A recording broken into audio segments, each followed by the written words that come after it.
कहानी की शुरुआत में हमें एक लड़का दिखाया जाता है जो कि वर्ल्ड फेमस डॉक्टर है। लेकिन हमारे हीरो की एक दुख से भरी कहानी है। उसकी एक छोटी बहन थी। उसकी मौत एक ऐसी बीमारी से हुई जिसका कोई इलाज नहीं था। उस दिन हमारे हीरो ने डिसाइड किया वो एक ऐसी दवाई का आविष्कार करेगा जो किसी भी बीमारी को ठीक कर देगी। उसने बहुत मेहनत करनी शुरू कर दी। कई दिन तो वो अपना खाना पीना भूल जाता था। एक दिन जब वो बहुत ज्यादा थक गया, उसने सोचा कि 40 मिनट्स का ब्रेक ले लिया जाए। पर जब हीरो की आंखें खुली, वो मर चुका था। सोते वक्त ही उसकी मौत हो गई थी। हमारे हीरो फाल्मा का एक नई दुनिया में रिइंकार्नेशन हुआ है। जब उसकी आंखें खुली, एक लड़की उसके लिए परेशान हो रही थी। वो कहती है कि आपको हिलना नहीं चाहिए, आपके ऊपर बिजली गिरी थी। फाल्मा को कुछ समझ नहीं आ रहा था। तभी वो अपनी आवाज में बदलाव देखता है। वो अपने हाथों को देखता है जो बच्चे जैसे थे। उस लड़की का कहना था कि फाल्मा पर बिजली गिरने के कारण वो कई दिनों से कोमा में था। फाल्मा माफी मांगता है और कहता है कि उसे कुछ भी याद नहीं है। वो लड़की उसको शीशा दिखाती है, जिसको देख वो एकदम हैरान हो गया था। वो एक बच्चे की बॉडी में फंस गया है। उसे इस दुनिया का, इस शरीर का कुछ भी पता नहीं है, लेकिन अपनी पुरानी जिंदगी का उसे सब कुछ याद है। तभी अचानक उसे अपने कंधे पर दर्द होने लगता है। वो उस लड़की से, जो कि उसकी मेड शार्लोट है, उससे इस बैंडेज को हटाने के बारे में पूछता है। ये सुनते ही वो तुरंत गर्म पानी ले आती है। जब फाल्मा उस बैंडेज को हटा रहा था, तब उसे एक मार्क दिखाई देता है। उस मार्क को देखकर शार्लोट घबरा जाती है और खुशी के आंसू रोना शुरू कर देती है। फाल्मा कहता है कि ये उसके ऊपर बिजली गिरने की वजह से हुआ होगा। तभी शार्लोट बोलती है कि ये निशान सबूत है कि आपको गॉड ऑफ मेडिसिन ने चुना है। फाल्मा तो ब्लैंक ही हो जाता है। वो तो इसके बारे में कुछ नहीं जानता। शार्लोट को तो यकीन ही नहीं होता कि फाल्मा गॉड ऑफ मेडिसिन को कैसे भूल गया, जबकि उनका पूरा परिवार उनकी पूजा करता है। फाल्मा शार्लोट को बताता है कि उसे कुछ भी याद नहीं है और वो उसकी बातें सुनकर और भी कंफ्यूज हो रहा है। तो शार्लोट सबसे पहले अपना इंट्रोडक्शन देती है कि उसका नाम शार्लोट है और फिर उसे उसका ही घर घुमाते हुए बताती है कि वो रॉयल फार्मासिस्ट फैमिली से है, जो रॉयल फैमिली के लिए दवाइयाँ बनाते हैं। यहाँ तक कि फाल्मा का परिवार मैजिक का यूज करने में भी माहिर है। फाल्मा पूछता है, तो क्या मैं भी मैजिक यूज कर सकता हूँ? शार्लोट घबराते हुए बोलती है कि अब आप ये मत बोलना कि आप मैजिक करना भी भूल गए हो। अगर ऐसा हुआ तो फाल्मा को परिवार से ही निकाल दिया जाएगा। फाल्मा क्लियर कर देता है कि वो मैजिक करना भी भूल गया है। शार्लोट अपने आप को तसल्ली देते हुए सोचती है कि शायद मास्टर मजाक कर रहे हैं। वो फाल्मा को बताती है कि वो वाटर मैजिक में बहुत अच्छा था। उसी दिन फाल्मा अपने रूम में वाटर मैजिक का यूज करने की कोशिश करता है। उसने वाटर मॉलिक्यूल के फॉर्मूले को इमेजिन किया। अचानक फाल्मा का वो मार्क ग्लो करने लगा था। अचानक फाल्मा के हाथों पर पानी तैरने लगता है। ये देख फाल्मा घबरा गया था। वो खिड़की से बाहर सारा पानी फेंक देता है, पर अब वो उस प्रेशर को रोक नहीं पा रहा था। किसी तरह फाल्मा का वो मार्क ग्लो होना बंद हो जाता है, जिससे उसके हाथों से पानी निकलना भी रुक गया था। फाल्मा के मैजिक से भीगी हुई शार्लोट बहुत ही ज्यादा खुश थी। शार्लोट को आखिर राहत मिली कि फाल्मा मैजिक यूज कर सकता है। फाल्मा ने अपने मैजिक के बारे में काफी सोचा। उसने रियलाइज किया कि वो जिस भी एलिमेंट के फॉर्मूले के बारे में सोचता, उस एलिमेंट को वो क्रिएट कर पा रहा था और अपने दूसरे हाथ से वो उसे इरेज भी कर पा रहा था। शार्लोट फाल्मा के पास आती है और उसे लाइब्रेरी ले जाती है। वहाँ वो उसे दिखाती है कि यहाँ मौजूद सारी किताबें वो पढ़ चुका है। ये सुनकर फाल्मा एक किताब को पढ़ने की कोशिश करता है। सरप्राइजिंगली वो इस किताब की लैंग्वेज को समझ पा रहा था। Dinner time. फाल्मा के फादर फाल्मा को ठीक देख काफी खुश थे। वो कहते हैं कि इस खुशी के माहौल में हम तुमसे एक सवाल करेंगे, पर उसकी बीवी मना करती है कि अरे अभी तो ये ठीक हुआ है। फाल्मा बोलता है कि वो तैयार है। उसके फादर उससे एक मेडिसिन बनाने का फॉर्मूला पूछते हैं, जिसमें ड्रैगन की खाल, छिपकली की पूंछ और चमगादड़ के दांतों का यूज होता है। फाल्मा ने इसका एकदम सटीक ठीक जवाब दिया था। उसके फादर कहते हैं, अब जब तुम ठीक हो गए हो तो तुम्हें अपनी ट्रेनिंग वापस शुरू कर देनी चाहिए। अब फाल्मा ये नहीं जानता था कि कैसी ट्रेनिंग की बात हो रही है। उसने वहाँ हाँ तो कह दिया था, पर अब जो आगे होगा उन सब के लिए वो बिल्कुल तैयार नहीं है। अब अगले सीन में हमें स्वर्ग से उतरी एक अप्सरा के दर्शन करवाए जाते हैं, जो कि फाल्मा की मैजिक टीचर है, जिसका नाम एलन है। अब ट्रेनिंग के दौरान फाल्मा को शांत और डिसिप्लिन में देख एलन को शक होने लगता है कि कहीं ये कोई बहरूपिया तो नहीं है। फाल्मा बहाने बनाते हुए बोलता है कि उसके ऊपर बिजली गिरने के कारण उसे कुछ भी ठीक से याद नहीं है। एलन उसकी बात को मान लेती है और उससे डिवाइन आर्ट के बारे में क्वेश्चन पूछने लगती है। अब फाल्मा को डिवाइन आर्ट के बारे में कैसे ही पता होगा। वो तो मन में सोचता है कि अगर मुझे पता होता तो तुझे टीचर रखता ही क्यों। एलन उसे डिवाइन आर्ट के बारे में बताते हुए एक नदी किनारे ले चलती है और फाल्मा को उसकी जादुई छड़ी निकालने को कहती है। फाल्मा तो जादुई छड़ी लाया ही नहीं। ये सुन के एलन उसे अपनी दे देती है जादुई छड़ी। एलन फाल्मा को एक मैजिक स्पेल करके दिखाती है और उसके बाद फाल्मा भी उसी मैजिक को ट्राई करता है। सरप्राइजिंगली फाल्मा का किया मैजिक स्पेल बहुत ही ज्यादा पावरफुल था। इतना पावरफुल था कि एलन हैरान हो जाती है। वो फाल्मा की बॉडी का माना चेक करने लगती है। उसने फाल्मा को एक टूल पकड़ा दिया जो माना मेजर करता है। जैसे ही फाल्मा अपना माना रिलीज करता है वो टूल डिस्ट्रॉय हो जाता है। ये देख एलन की फट के चार हो जाती है। इतना पावरफुल मैजिक या तो गॉड या तो डीमन लॉर्ड के पास ही हो सकता है। वो एलन के कंधे पर वही चमकता निशान देखती है। उसने पहचान लिया था कि ये गॉड ऑफ मेडिसिन का निशान है। एलन बहुत ही ज्यादा घबराने लगती है। उसका चश्मा टूट गया था। वो एलन को बोलती है कि वो कभी भी किसी के सामने माना मेजर टूल को ना पकड़े, यहाँ तक कि उसके खुद के फादर के सामने भी नहीं। सीन शिफ्ट होता है और एलन और फाल्मा एक बेंच पर बैठे हुए थे। एलन अभी भी डरी हुई थी। ये देख फाल्मा कुछ फनी करने की कोशिश करता है और ये वामन की लड़की उसके चक्कर में फंस भी जाती है। अब जब फाल्मा अपने हाथों से स्कोप बना के एलन को हंसाने की कोशिश कर रहा था, तभी उसे एक नई स्किल के बारे में पता चलता है। ये डिवाइन आईज थी। इसकी मदद से फाल्मा किसी की भी बॉडी के अंदर की इंजरी को देख सकता है। इन डिवाइन आंखों से वो एलन को बताता है कि उसकी आंखों में और उसकी उंगलियों में चोट है। एलन सरप्राइज हो जाती है कि उसे ये कैसे पता। वो उसे बताता है कि जब वो उसकी बॉडी को स्कैन कर रहा था तब उसकी फिंगर ग्लो कर रही थी। एलन और भी ज्यादा पैनिक करने लगती है। उसे तो शक होने लगा था कि एलन इंसान ही नहीं है। तभी उसकी नजर एलन की परछाई पे पड़ती है जो कि थी ही नहीं। ये देखने के बाद एलन बिन कुछ सोचे वहां से भाग जाती है। अगले दिन क्लास लेने एलन आई ही नहीं। फाल्मा के फादर उसे बताते हैं कि एलन की तबीयत बहुत ज्यादा खराब हो गई है, जिस वजह से आज वो उसकी क्लास नहीं ले पाएगी। उसके फादर ने उसे एक दवाई दी जिसको उसे एलन तक पहुंचाना था। रूम से बाहर निकलते ही फाल्मा उस दवाई को स्कैन करने लगता है। उसे पता चला कि ये दवाई इतनी भी असरदार नहीं है। उसने उस पर कोई जादू किया जिससे अब ये बेहतर असर करेगी। हम एलन को देखते हैं जिसने आर्मर पहना हुआ था। वो फाल्मा को देख डरते हुए बोलती है कि क्या तुम मुझे यहाँ मारने आए हो, क्योंकि मुझे तुम्हारा सच पता चल गया है। फाल्मा अपने दोनों हाथों को ऊपर कर लेता है और कहता है कि उसका ऐसा कोई इरादा नहीं है। एलन उस पे यकीन करती है और अपने सिर से हेलमेट को उतार देती है। उसकी शक्ल को देखकर ही पता चल रहा था कि वो कितनी बीमार है। वो फाल्मा से उसके यहाँ होने की वजह पूछती है। फाल्मा उसे बताता है कि उसके फादर ने उसके लिए दवाई भेजी है और साथ ही उसने इस दवाई को बेहतर भी कर दिया है। ये सुन एलन फिर से घबराने लगती है। वो पूछती है कि क्या तुमने इसमें जहर मिलाया है मुझे मारने के लिए। फाल्मा हैरान होते हुए कहता है कि अरे ये तुम क्या बक रही हो, मैं ऐसा क्यों करूँगा, बल्कि इस दवाई को खाने से वो जल्दी ठीक हो जाएगी। पर एलन को उस पे बिल्कुल भरोसा नहीं था। फिर फाल्मा उसके पास आके उसके हाथों को पकड़ता है। वो कहता है कि आप मेरी टीचर हैं, आप मुझ पे भरोसा कीजिए, और एलन को फूल देके वो वहाँ से निकल जाता है। उसने एलन को पटा लिया था। वो थोड़ा शर्माने लगी थी। अगले दिन एलन फाल्मा को ट्रेन करने आई थी, लेकिन ये क्या, आज भी उसने आर्मर पहना हुआ है। उसका कहना था कि उसे अपने स्टूडेंट पे तो भरोसा है पर उसके मैजिक पर नहीं, वो बहुत ज्यादा पावरफुल है, इसीलिए उसने ये आर्मर अपनी सुरक्षा के लिए पहना है।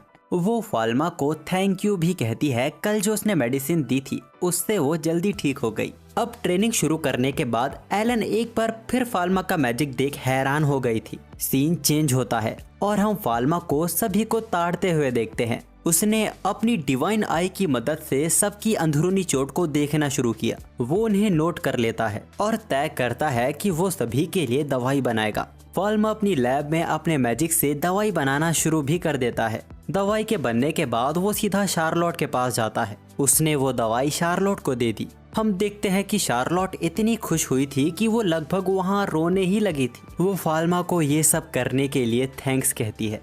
जिसके बाद ये लोग सभी में वो दवाइयाँ बांट देते हैं। फाल्मा से मिली दवाइयाँ देखकर ये लोग भी बहुत खुश हुए थे। एक रॉयल फैमिली फार्मासिस्ट के द्वारा मेडिसिन ट्रीटमेंट मिलना ये कोई आम बात नहीं है। असल में ये लोग बहुत ही किस्मत वाले हैं। यहाँ पे शार्लोट इस बात का भी जिक्र करती है कि कैसे दुनिया में लाखों लोग सही इलाज ना मिलने के कारण मारे जाते हैं। ये बात फाल्मा के दिल पर आके लगी थी। अगले दिन डिनर के टाइम जब फाल्मा अपने माता पिता को देख रहा था, तभी वो नोटिस करता है कि यहाँ उसकी बहन नहीं है। उससे पता चलता है कि उसकी बहन को चिकन पॉक्स हो गया है और ये बीमारी मरीज से दूसरों में फैलती है, इसीलिए उसे अपने रूम में क्वारंटीन करके रखा गया है। अब यहाँ फाल्मा सोचता है कि ये बीमारी उसकी दुनिया में भी थी, लेकिन यहाँ ये बहुत खतरनाक बीमारी है।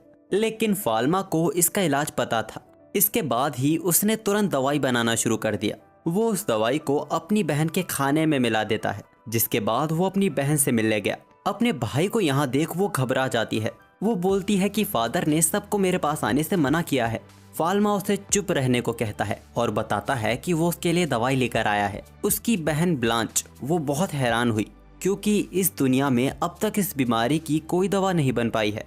फाल्मा घबराने लगता है और झूठ बोलता है कि इस दवाई के बारे में उनके फादर की किताब में ही लिखा हुआ था, शायद वो भूल गए होंगे। है वो अपनी बहन को इस बात को सीक्रेट रखने को कहता है, जिसके बाद वो ब्लांच को खाना खिलाता है। वो उसके पास ही रुका रहा और उसका पूरा ख्याल रखा। ब्लांच कहती है आज फाल्मा बहुत अलग बर्ताव कर रहा है। इससे पहले वो कभी भी उसके साथ नहीं खेला करता था। उसे अपना ये वाला भाई बहुत ज्यादा पसंद है। फाल्मा को अपनी छोटी बहन याद आ गई थी। कुछ दिनों बाद ब्लांच एकदम ठीक हो जाती है। फाल्मा इसके बाद एक मिनी माइक्रोस्कोप बना लेता है, क्योंकि वो हर बार अपनी डिवाइन आई का यूज यूं खुले में नहीं कर सकता। उसी वक्त उसके रूम में कोई आ गया था। वो उसे बताने आया था कि उसके फादर उसे बुला रहे हैं। फाल्मा अपने फादर से मिलने गया, लेकिन यहाँ सिर्फ उसके फादर ही नहीं कई और लोग भी मौजूद थे। फाल्मा के फादर उसे अपना सामान पैक करने को कहते हैं। उन्हें रॉयल कैपिटल के लिए तुरंत रवाना होना होगा। अगले सीन में हमें रॉयल पैलेस दिखाया जाता है। हमें पता चलता है कि प्रिंसेस की तबीयत बहुत ज्यादा खराब है। वो मरने की कगार तक पहुंच चुकी हैं। उनके इलाज के लिए वर्ल्ड के बेस्ट डॉक्टर और फार्मासिस्ट को बुलाया गया है। सभी डॉक्टरों ने फार्मासिस्ट ने अपनी तरफ से पूरी कोशिश की, पर कोई भी बीमारी को पकड़ ही नहीं पाया। वहाँ सभी ने हार मान ली थी। यहाँ तक कि फाल्मा के फादर ने तक ये कह दिया इनका इलाज नहीं हो पाएगा। वहाँ खड़ा फाल्मा सोचता है ऐसी कौन सी बीमारी है जिसका इलाज नहीं है। फाल्मा अपनी डिवाइन आई का यूज करता है। उसे पता चला कि क्वीन को ट्यूबरकुलोसिस हो गया है। इस बीमारी में कोई दवा काम नहीं करती, सिर्फ पेशेंट को वैक्सीन देकर ही बचाया जा सकता है। पर यहाँ की टेक्नोलॉजी इतनी एडवांस नहीं हुई है।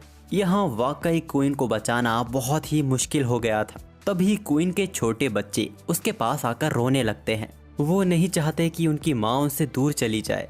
अब बच्चों को यूं रोता हुआ देख फाल्मा क्वीन के पास जाता है। वो क्वीन से रिक्वेस्ट करता है कि वो उसे उनका इलाज करने का मौका दे। उसने वहाँ साफ साफ कह दिया था कि वो इस बीमारी का इलाज जानता है। सभी डॉक्टर वहाँ हैरान हो गए थे। कुछ लोग वहाँ बोलते हैं कि ए बच्चे, क्वीन को परेशान मत करो। उसके फादर भी फाल्मा से कहते हैं फाल्मा ऐसा कुछ मत करो जिससे क्वीन को परेशानी हो। लेकिन तभी क्वीन कहती है ठीक है, मैं तुम्हें अपना इलाज करने की इजाज़त देती हूँ। अब सिर्फ तुम ही मेरी आखिरी उम्मीद हो। अब फाल्मा वापस अपने घर आकर अपनी लैब के दरवाजे को बर्फ से जमा देता है, ताकि कोई भी इस कमरे में ना घुस सके। यहाँ की दुनिया अभी तक बैक्टीरिया और वायरस से अनजान है।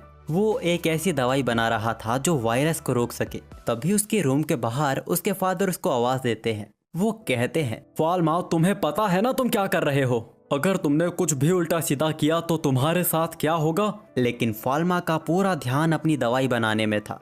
गुस्से में आकर उसके फादर लैब के दरवाजे को ही ब्लास्ट कर देते हैं और कहते हैं कि तुम ऐसा मत करो। लेकिन फाल्मा उनकी बात अनसुनी कर देता है और दवाई बनाना जारी रखता है। उसके फादर गुस्से में आकर आइस मैजिक का यूज करते हैं। फाल्मा ने अपने मैजिक से उनके मैजिक को कैंसिल कर दिया, जिस कारण दोनों के बीच एक वॉल क्रिएट हो जाती है। उसके फादर एकदम हैरान हो गए थे कि फाल्मा ने ये बिना मंत्र बिना स्टाफ के किया था। अब उनके लिए सवाल बदल गया था। वो फाल्मा से पूछते हैं कि वो कौन है। फाल्मा कुछ बोल नहीं पाता।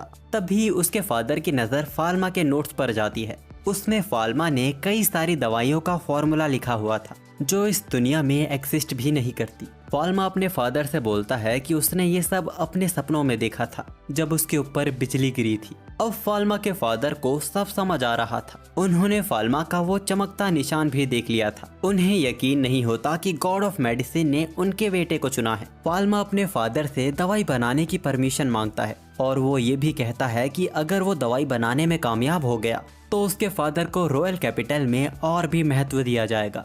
फाल्मा के फादर ने साफ इनकार कर दिया। वो कहते हैं कि दवाई अगर वो बना रहा है तो क्रेडिट भी उसे ही मिलना चाहिए। वो कहते हैं कि क्वीन ने अपनी जान तुम्हारी काबिलियत पर टिकाई हुई है, तुम्हें भी अपना सब कुछ अपनी दवाई पर टिका देना चाहिए। आखिर एक सच्चे फार्मासिस्ट का काम यही तो होता है। फाल्मा उस दीवार को पिघला देता है। उसके फादर एकदम हैरान हो गए थे। फाल्मा पानी से बर्फ तो बना सकता है लेकिन उसे पिघला नहीं सकता। वो एक बार फिर पूछते हैं कि क्या वो सच में फाल्मा है। फाल्मा कहता है कि वो अपने आप को फाल्मा ही मानता है। अगले दिन फाल्मा दवाई लेकर रॉयल पैलेस जाता है। उसने अपना मुंह ढका हुआ था। ये बात वहाँ मौजूद डॉक्टर और फार्मासिस्ट को अच्छी नहीं लगती। यहाँ फाल्मा के फादर को ना पाकर कोर्ट फार्मासिस्ट फाल्मा से पूछते हैं, क्या तुम्हारे फादर भाग गए हैं? फाल्मा हंसकर जवाब देता है कि ऐसा कुछ भी नहीं है। तभी क्वीन फाल्मा को अपने पास बुलाती है। तब तक वहाँ फाल्मा के फादर भी आ चुके थे। कोर्ट फार्मासिस्ट फाल्मा के फादर से पूछते हैं, क्या तुम अपने बेटे को रोकोगे नहीं? वो जवाब देते हैं कि फाल्मा ने हम दोनों की स्किल्स को सरपास कर दिया है। क्वीन को दवाई देने से पहले फाल्मा उन्हें कुछ दिखाता है। उसने एक डिवाइस बनाया जिससे बैक्टीरिया को देखा जा सकता था। क्वीन ये देख हैरान थी और पूछती है कि ये क्या चीज़ है। वहाँ मौजूद सभी डॉक्टर्स और फार्मासिस्ट को भी ये दिखाया जाता है। वो पूछते हैं कि क्या ये कोई कीड़े हैं। फाल्मा उन्हें इन्फेक्शन और बैक्टीरिया के बारे में बताता है और इसको खत्म करने के लिए शायद क्वीन को ये दवाई 1 साल तक भी लेनी पड़ सकती है। फाल्मा एक गिलास में क्वीन को वो दवाई देता है जिसको वो खुशी खुशी एक्सेप्ट करती है। फाल्मा भी वो दवाई ले रहा था और वो कहता है कि उसने भी अपनी जिंदगी इस दवाई पर टिकाई हुई है। खैर, अब इस दवाई के बन जाने के बाद इस दुनिया में मेडिकल साइंस का एक नया रेवोल्यूशन आया है। अब ये बीमारी वो नहीं रही जिसका कोई इलाज नहीं है। खैर, वहाँ मौजूद डॉक्टर्स फाल्मा से इस डिवाइस के बारे में पूछते हैं।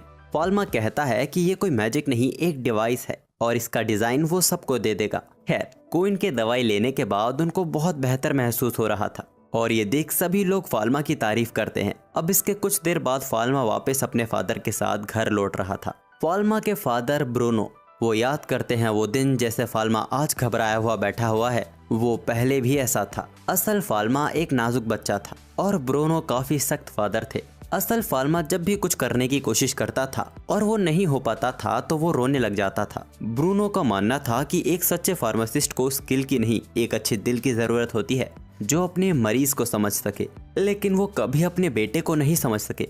उन्हें तो ये भी नहीं पता चला कि आखिर उनका बेटा किस दौर से गुजर रहा होगा। लेकिन वो इतना तो जान चुके हैं, जो आज उनके सामने बैठा है वो फाल्मा नहीं है। अब यहाँ से कहानी कुछ महीनों आगे जाती है। फाल्मा जो कि क्वीन को चेक करने के लिए रॉयल पैलेस आया हुआ था। क्वीन को देख लग रहा था कि वो धीरे धीरे ठीक हो रही हैं। क्वीन फाल्मा को बताती हैं कि उन्होंने तो जीने की उम्मीद ही छोड़ दी थी। उन्हें तो यकीन हो गया था कि वो मरने वाली है, लेकिन अपने बच्चों के खातिर उन्हें जीने की हिम्मत मिली। ये सब सुन के फाल्मा को बहुत ही अच्छा लग रहा था। वो वहाँ से जाते हुए महारानी को अपना ख्याल रखने को कहता है। अगले दिन फाल्मा और उसके फादर अच्छे अच्छे कपड़े पहनकर वापस रॉयल पैलेस पहुँच गए थे। आज उन्हें क्वीन की तरफ से सम्मानित किया जाने वाला था। क्वीन सबसे पहले फाल्मा के फादर को सामने बुलाती हैं और उनके कंधे पे मैजिक स्टाफ रख के उन्हें सम्मानित करती हैं। इसके बाद बारी आती है फाल्मा की। उसे भी सम्मानित किया जाता है और उसे रॉयल फार्मासिस्ट का टैग दिया जाता है और उसे परमिशन दी गई पूरे किंगडम में कहीं भी अपनी फार्मेसी खोलने की। ये फाल्मा के लिए बहुत ज्यादा खुशी की बात थी। वो क्वीन का शुक्रिया अदा करता है। अगले ही दिन फार्मेसी बनने का काम शुरू हो गया। क्वीन की तरफ से किंगडम के बेहतरीन कारपेंटर्स भेजे गए थे, लेकिन परेशानी ये थी कि ये सब फाल्मा के लिए बहुत जल्दी हो रहा है। उसे कोई आइडिया नहीं है कि फार्मेसी कैसी होनी चाहिए। उसने तो हमेशा सोचा था कि वो भी बाकियों की तरह छोटे से शुरुआत करेगा। तभी वहाँ एलन आती है। उसे यहाँ फाल्मा की मदद करने के लिए ही भेजा गया था। सबकी सलाह लेने के बाद आखिर फाल्मा के मन में एक डिजाइन आता है। उस पर तुरंत जोरों शोरों से काम शुरू हो गया था, पर अब वो सोच रहा था कि फार्मेसी का नाम क्या रहेगा। वो अपनी दवाइयों से लोगों का भला करना चाहता है।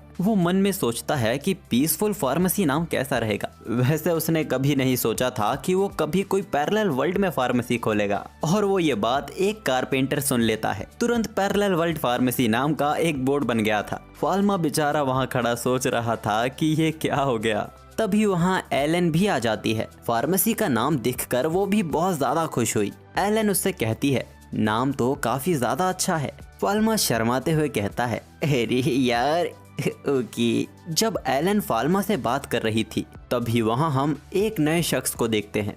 वो फाल्मा से पूछता है कि वो यहाँ का नौकर है या फिर यहाँ का बॉस। फाल्मा फेक स्माइल के साथ कहता है, बाप। वो आदमी बोलता है कि तुम तो काफी छोटे हो, फिर भी इस फार्मेसी के मालिक हो। तुम्हें देख के तो लगता है कि तुम तो बस यहाँ कैंडी ही बना पाओगे। एलन को ये बात अच्छी नहीं लगती, पर फाल्मा उसे रोकते हुए कहता है कि बकलोली मत कर पकौड़ी। खैर ये आदमी यहाँ की कॉमनर फार्मेसी गिल्ड से आया है और उसने सुना है कि फाल्मा सस्ती दवाइयाँ बेचने वाला है। फाल्मा कहता है कि हाँ वो यहाँ सस्ती दवाइयाँ बेचने वाला है। ये बात सुनकर उस आदमी को गुस्सा आ जाता है। तभी एलन उनके बीच में आ जाती है और उस आदमी को धमकी देती है कि अगर तुम इस फार्मेसी को बर्बाद करने की सोच रहे हो तो पहले तुम्हें मेरा सामना करना होगा। वहाँ उसकी फटके 45 हो गई थी। वो वहाँ से ये कहकर चला जाता है कि वो तो यहाँ बस दोस्ती करने आया था, पर एलन उसे लगातार गाली दिए ही जा रही थी। और यहाँ हमें रियलाइज होता है कि ऐसी बंदी हमें भी चाहिए। खैर वो लोग फार्मेसी के अंदर आ गए थे। अब फार्मेसी तो बन चुकी थी, लेकिन इतनी बड़ी फार्मेसी चलाने के लिए वो दोनों काफी नहीं है। फाल्मा को इसी चीज की टेंशन हो रही थी। तभी वहाँ शार्लोट आती है। शार्लोट कहती है कि वो इसमें फाल्मा की मदद करना चाहती है। फाल्मा उसे यहाँ के छोटे मोटे काम पकड़ा देता है, पर शार्लोट बताती है कि वो मैथ में बहुत अच्छी है और वो बिल काउंटर अच्छे से संभाल सकती है। फाल्मा हंस पड़ता है और कहता है कि तुम तो अभी 9 साल की हो। तो शार्लोट भी बोलती है कि आप भी तो 10 साल के हैं। वो बस फाल्मा की मदद करना चाहती है। उसने लगभग वहाँ रो ही दिया था। फाल्मा कहता है कि वो उसको समझता है और उसकी बात को मान लेता है। वो कहता है कि उसे छोटे मोटे कामों में उसकी मदद चाहिए होगी। शार्लोट तो वहाँ खुशी के मारे झूमने लगी थी, लेकिन अभी भी टैक्सेस और डॉक्यूमेंट संभालने के लिए उन्हें एक जिम्मेदार व्यक्ति चाहिए था।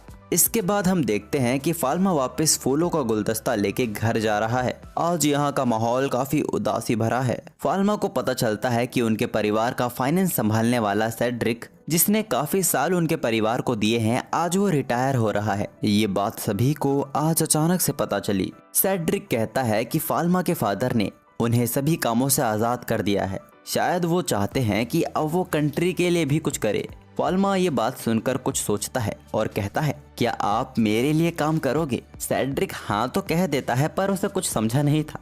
फाल्मा सीधा अपने फादर से बात करता है सेड्रिक को हायर करने के लिए। फाल्मा के फादर कहते हैं कि उन्होंने सेड्रिक को फ्री कर दिया है, तो वो जो चाहे वो कर सकता है। तभी ब्रूनो वहाँ एक बड़ा सा बक्सा और मंगवाता है। वो पूरा बक्सा सोने के सिक्कों से भरा हुआ था। ब्रूनो फाल्मा को ये सब तोहफे के तौर पर देता है ताकि वो अपनी फार्मेसी चला सके। इसी बहाने ब्रूनो एक अच्छे फादर होने का फर्ज निभा रहे हैं। इसके बाद वो सेड्रिक की तारीफ भी करते हैं कि वो कितना ईमानदार और फाइनेंस संभालने में कितना माहिर है। तो फाल्मा के मन में सवाल आता है, फिर उन्होंने उसे निकाला क्यों? वो कोई जवाब नहीं देते। उनकी चुप्पी का मतलब फाल्मा समझ गया था कि ये सब उन्होंने उसके लिए ही किया है। अब कुछ वक्त बाद फार्मेसी की ओपनिंग हो जाती है, पर उनकी फार्मेसी के पहले ही दिन कोई कस्टमर नहीं आया। वो लोग इसको लेके बहुत ही उदास थे। फार्मेसी को खुले 1 महीना हो गया, लेकिन कोई पेशेंट नहीं आया।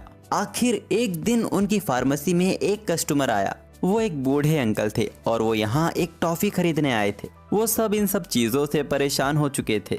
तभी वहाँ फाल्मा के फादर और उसकी माँ भेस बदल कर आते हैं, लेकिन इतना सिंपल उन्होंने भेस बदला था कि फाल्मा उन्हें बड़े आराम से पहचान लेता है। फाल्मा उन्हें अंदर लेकर जाता है और बताता है कि उसकी फार्मेसी बिल्कुल नहीं चल रही है। अपने बेटे की ये बात सुनने के बाद वो कहते हैं कि वो उसकी फार्मेसी देखना चाहते हैं। सबसे पहले फाल्मा उन्हें दवाइयों से भरा कमरा दिखाता है, फिर वो उन्हें पेशेंट्स के लिए बेडरूम दिखाता है। अब ये सब दिखाने के बाद फाल्मा अपने फादर से पूछता है कि क्या कोई कमी है? ब्रूनो कहता है कि कोई कमी नहीं है। तभी फाल्मा की माँ उसे एक आइडिया देती है। दवाइयों के साथ वो उसे ब्यूटी प्रोडक्ट्स बनाने की भी सलाह देती है, जो कि सस्ती हो और क्वालिटी में भी अच्छी हो और ऐसी हो जो हर तरह की महिला उसे यूज कर सके। फाल्मा को इस आइडिया में दम लगता है। अब उसके फादर कहते हैं कि अगर वो ब्यूटी प्रोडक्ट्स बनाएगा तो वो इस बात का ध्यान रखे कि वो केमिकल का यूज ना करे। केमिकल स्किन डिसीजेस का कारण बनती हैं। अब जब उन दोनों के बीच ये बातें हो ही रही थी और ब्रूनो अपनी बीवी की तारीफ कर रहा था,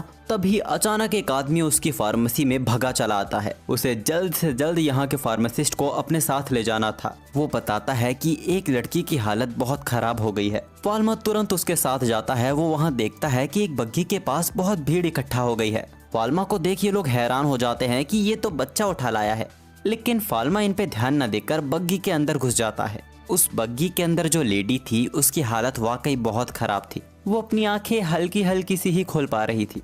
अपने सामने एक बच्चा देख वो सोचती है, लग गए गुरु। फाल्मा अपनी डिवाइन आई से उसे एग्जामिन करता है।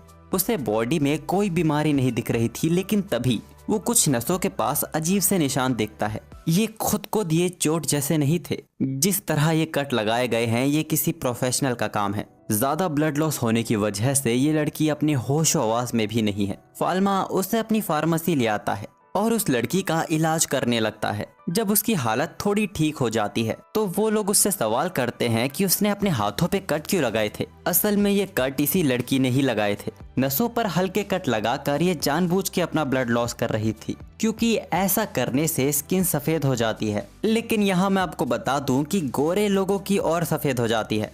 इसके क्रश ने इसको रिजेक्ट कर दिया था, पर ये उसके लिए लॉयल थी। इसने सोचा कि अगर वो नहीं तो कोई भी नहीं, और यही सब बताते हुए वो रोने लग जाती है। माफी मांगती है कि उसकी वजह से उन्हें परेशान होना पड़ा। एलन उसे समझाती है, अगर तुम्हारा किसी ने दिल तोड़ा है तो तुम्हारा फर्ज बनता है कि तुम औरों का भी दिल तोड़ो। हर एक चीज का बदला होता है।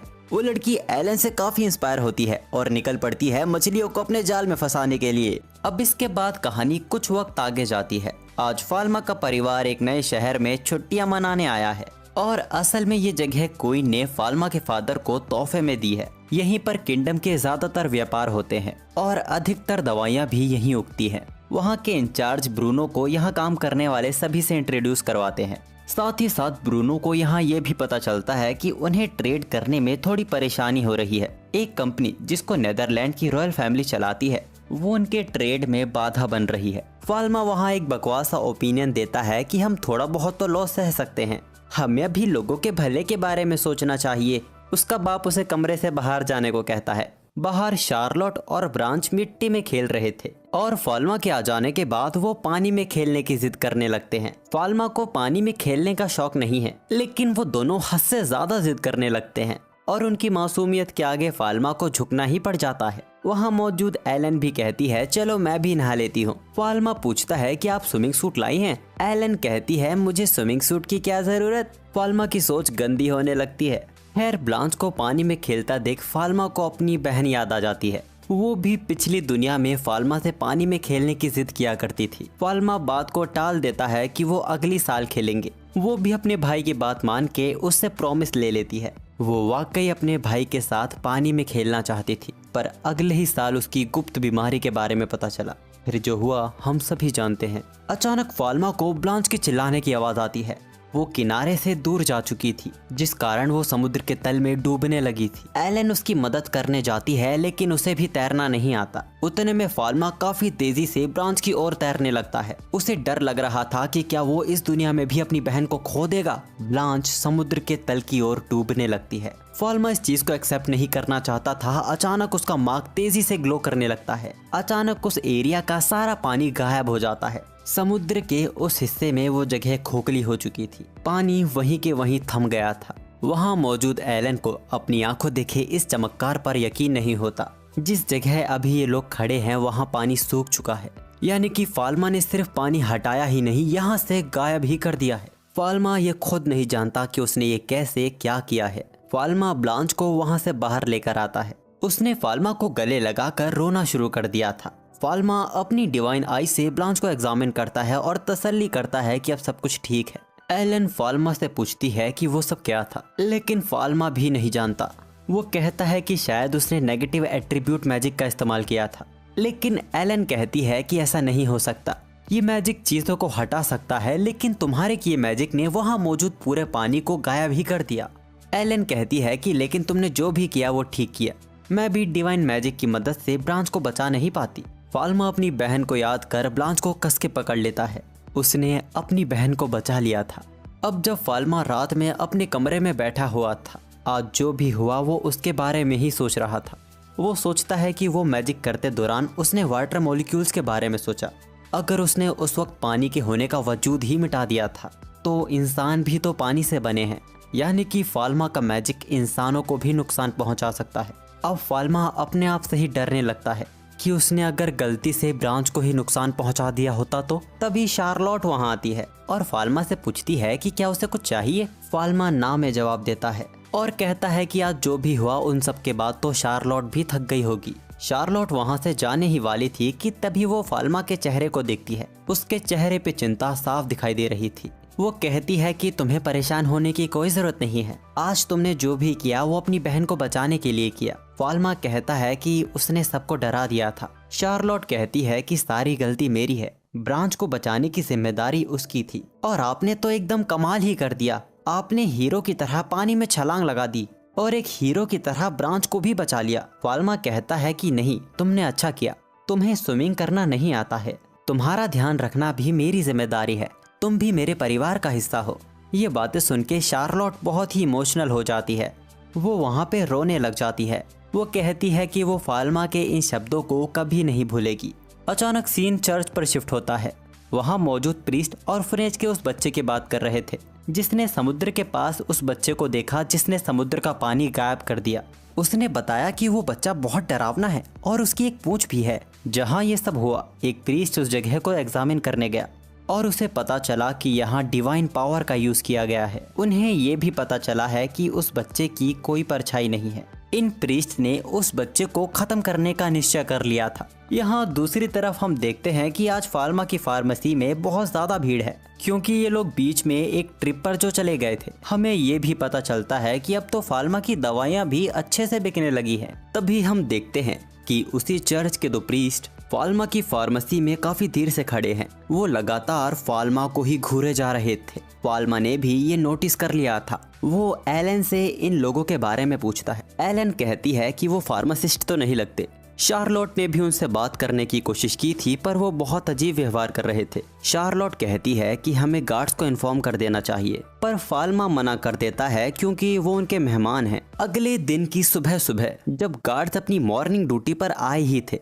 तभी वो देखते हैं कि एक घोड़ा गाड़ी तेजी से फार्मेसी की ओर आ रही है। वो फार्मेसी से जा टकराई थी। ये बात जब ब्रूनो को पता चलती है वो गार्ड्स पर बहुत गुस्सा करते हैं। ब्रूनो को शक है कि यहाँ मौजूद मेडिकल गिल्ड ये सब कर रही है। वो लोग क्वीन को इन्फॉर्म करने का फैसला करते हैं। वहाँ पीछे खड़ा फाल्मा सोच रहा था कि ये मेडिकल गिल्ड ने करवाई है या फिर उन सफेद कपड़े वाले लोगों ने। फाल्मा अपने फादर को अभी कोई भी फैसला लेने से मना करता है। हो सकता है कि चीजें कुछ अलग हों और बात आगे बढ़ जाए। अब उस घोड़ा गाड़ी के द्वारा आया हुआ कचरा वो लोग साफ कर रहे थे। वो देखते हैं कि घोड़ा गाड़ी ने फार्मेसी के अंदर तक नुकसान पहुंचाया है। क्लीनिंग मैजिक भी यहाँ काम नहीं कर रहा था, लेकिन ऊपर वाले फ्लोर को कोई नुकसान नहीं पहुंचा है। अब तभी हम वही बूढ़े वाले अंकल को देखते हैं जो अपने ताकतवर क्रू के साथ फाल्मा की फार्मेसी में आए हैं। ये लोग फाल्मा की फार्मेसी को ठीक करने आए हैं क्योंकि फाल्मा बहुत अच्छा बच्चा है और उन्हें इसकी दुकान की कैंडी बहुत पसंद है। फाल्मा उनकी मदद के लिए उन्हें शुक्रिया कहता है और वो लोग काम पे लग जाते हैं। देखते ही देखते टाउन के सभी लोग वहाँ आ जाते हैं। वो फाल्मा से कहते हैं कि उसे कुछ भी करने की जरूरत नहीं है। फाल्मा उनके लिए सस्ती दवाइयाँ बनाता था। वो इतना अच्छा था जिस कारण सभी लोग उसकी मदद करने आ जाते हैं। बंदे ने पैसे नहीं, नाम कमाया है। फाल्मा और सेड्रिक ये देख काफी इमोशनल हो गए थे। तभी रोते हुए एक लड़की वहाँ आती है। वो बताती है कि उसके फादर गर्मी से बेहोश हो गए हैं। उसने उन्हें उठाने की भी कोशिश की लेकिन वो उठ नहीं रहे हैं। सभी लोग फाल्मा को उसका इलाज करने को कहते हैं, यहाँ पर वो सब संभाल लेंगे। फाल्मा भी उस लड़की को लेके उसके साथ जाने लगता है। रास्ते में हम देखते हैं कि इस लड़की का बर्ताव काफी अजीब है। वो लड़की फाल्मा को टाउन से काफी दूर ले आई थी। अचानक फाल्मा पीछे मुड़कर देखता है तो वो लड़की गायब थी और तभी फाल्मा देखता है उन सफेद कपड़े वाले लोगों को जिन्होंने उसे घेर लिया है। वो फाल्मा से सीधा सवाल करते हैं कि तुम वही हो ना जिसने समुद्र के पानी को गायब कर दिया था। फाल्मा को एलन की वो क्लास याद आती है जब उसने उसे चर्च के बारे में बताया था। चर्च वो जगह है जहाँ डिवाइन आर्ट और नोबल्स की सारी जानकारी मौजूद है और चर्च ही नोबल परिवार के बच्चों को डिवाइन आर्ट देते हैं। इनका पद क्वीन से भी ऊपर होता है और इनका बस यही काम नहीं, ये लोग इविल स्पिरिट को भी खत्म करते हैं। उनमें से ही एक ऑफिसर फाल्मा के सामने खड़ा था। वो कहता है कि तुम खुलेआम कैसे घूम सकते हो। वो फाल्मा को इविल स्पिरिट बता रहा था। फाल्मा कहता भी है कि आपको कोई गलतफहमी है, मैं एक आम इंसान हूँ। इन्वेस्टिगेशन ऑफिसर सैलमन फाल्मा को पकड़ने के लिए उस पर बाइंड मैजिक का यूज करते हैं, पर फाल्मा के ऊपर उस मैजिक का असर ही नहीं होता। वहाँ मौजूद बाकी ऑफिसर्स ने भी अपनी तरफ से कोशिश की, लेकिन फाल्मा के आगे किसी का मैजिक काम नहीं करता। इससे परेशान होके वो लोग स्वॉर्ड डांस ऑफ आर्ट का यूज करते हैं, लेकिन वो भी काम नहीं किया। फाल्मा फिर बोलता है कि मैं एक आम इंसान हूँ, मुझ पे ये काम नहीं करेगा। सैलमन कहता है कि हमें इस बच्चे को जिंदा ही पकड़ना होगा। वो सभी मिलकर फाल्मा पर बहुत ही ज्यादा ताकतवर हमला करते हैं, लेकिन इस बार फाल्मा का माथा खिसक गया था। उसने बर्फ की एक बहुत बड़ी चट्टान बना दी। फाल्मा का ये रूप देख सैलमन आउट ऑफ कंट्रोल होकर नीचे गिर जाता है। फाल्मा उन्हें धमकाता है कि उसका लड़ने का कोई इरादा नहीं है और ना ही वो उन्हें चोट पहुंचाना चाहता है। तभी सैलमन की नजर फाल्मा के उस निशान पर जाती है जो पेनेस्थेसिया का होली मार्क है। यही वजह है कि फाल्मा की कोई शैडो नहीं है और उसके पास इतनी डिवाइन पावर है। वो सभी लोग फाल्मा के आगे अपना सिर झुका लेते हैं। वो कहते हैं कि हम अपने बाप को पहचान नहीं पाए, हमें माफ कर दीजिए। अब क्योंकि ये लोग फाल्मा के आगे बुरी तरह हार गए थे, तो जैसा युद्ध में होता है विजेता हारने वाले को मार देता है। तो सैलमन कहता है कि आप मेरी जान ले लीजिए, पर मेरे साथियों को जाने दीजिए। अब इससे पहले सैलमन अपने आप को मारता, फाल्मा उसका हथियार पकड़ लेता है और कहता है कि यहाँ किसी को मरने की जरूरत नहीं है। फाल्मा अपनी डिवाइन आई से देखता है कि सैलमन का एक पैर फ्रैक्चर हो गया है, जो कि घोड़े के ऊपर से गिरने की वजह से हुआ था। इसको ठीक करने के लिए ऑपरेशन करना जरूरी था, लेकिन शायद इस दुनिया में ऑपरेशन जैसा कुछ होता ही नहीं है। अगर फाल्मा ने इसे किसी और के भरोसे छोड़ा तो सैलमन की डेथ हो सकती है। फाल्मा उन्हें फर्स्ट एड बॉक्स लाने को कहता है। सैलमन ये जानना चाहता था कि फाल्मा ये सब क्यों कर रहा है। उसे तो बल्कि उसे पनिशमेंट देनी चाहिए। फाल्मा कहता है कि वो बस लोगों की मदद करना चाहता है। वहाँ टेंट लगाया जाता है। फाल्मा भी पहली बार किसी इंसान की सर्जरी करने जा रहा है। अब इसके कुछ देर बाद फाल्मा टेंट से बाहर निकलता है और उन्हें बताता है कि उनके मास्टर बिल्कुल ठीक है, लेकिन अभी भी पहले जैसा होने में उन्हें वक्त लगेगा, लेकिन अभी वो उसे टेम्पल ले जा सकते हैं। वो लोग फाल्मा का शुक्रिया अदा करते हैं। फाल्मा कहता है कि इसकी कोई जरूरत नहीं है, ये उसका काम है। वो बस कहता है कि आज यहाँ जो हुआ वो किसी को ना बताए। वो लोग फाल्मा को मेडिसिन गॉड कहते हैं और उसकी बात को मान लेते हैं। अब इसके कुछ महीनों बाद सैलमन वापस फाल्मा की फार्मेसी में आता है। एलन उनको देख हैरान हो जाती है, क्योंकि चर्च के इन्वेस्टिगेशन ऑफिसर्स का यहाँ आना खतरे की बात थी। लेकिन सैलमन यहाँ फाल्मा का शुक्रिया करने आया था, साथ में स्वादिष्ट मिठाइयाँ भी लाया था। हमें पता चलता है कि सैलमन का प्रमोशन हो गया है और अब वो चर्च का बिशप बन गया है। सैलमन कहता है कि वो फाल्मा की पूरी तरह मदद करेगा। जो भी फाल्मा के राज को खोलने की कोशिश करेगा वो उसे अकेला ही संभाल लेगा, और उस दिन के लिए माफी के तौर पर वो फाल्मा के लिए एक नया गिफ्ट भी लेकर आया है। ये थी मेडिसिन गॉड की छड़ी, जो कि चर्च में संभाल कर रखी हुई थी। ये फाल्मा के डिवाइन पावर को और भी ताकतवर कर देगा। साथ ही ये लड़ाई, हीलिंग और किसी चीज को ढूंढने में भी कारगर है। इसको देखने के बाद एलन का मुंह तो खुला का खुला ही रह गया था। इस छड़ी की एक और खास बात थी कि ये अपने मालिक के हिसाब से अपने साइज को मैनिपुलेट भी कर सकती है। लेकिन फाल्मा इस छड़ी को लेने से हिचकिचा रहा था। उसे डर था कि अगर ये खो गई या टूट गई तो क्या होगा। सैलमन बस उसे उस छड़ी को हाथ में लेने को कहता है। जैसे ही फाल्मा ने उसे हाथ में लिया वो चमकने लगी।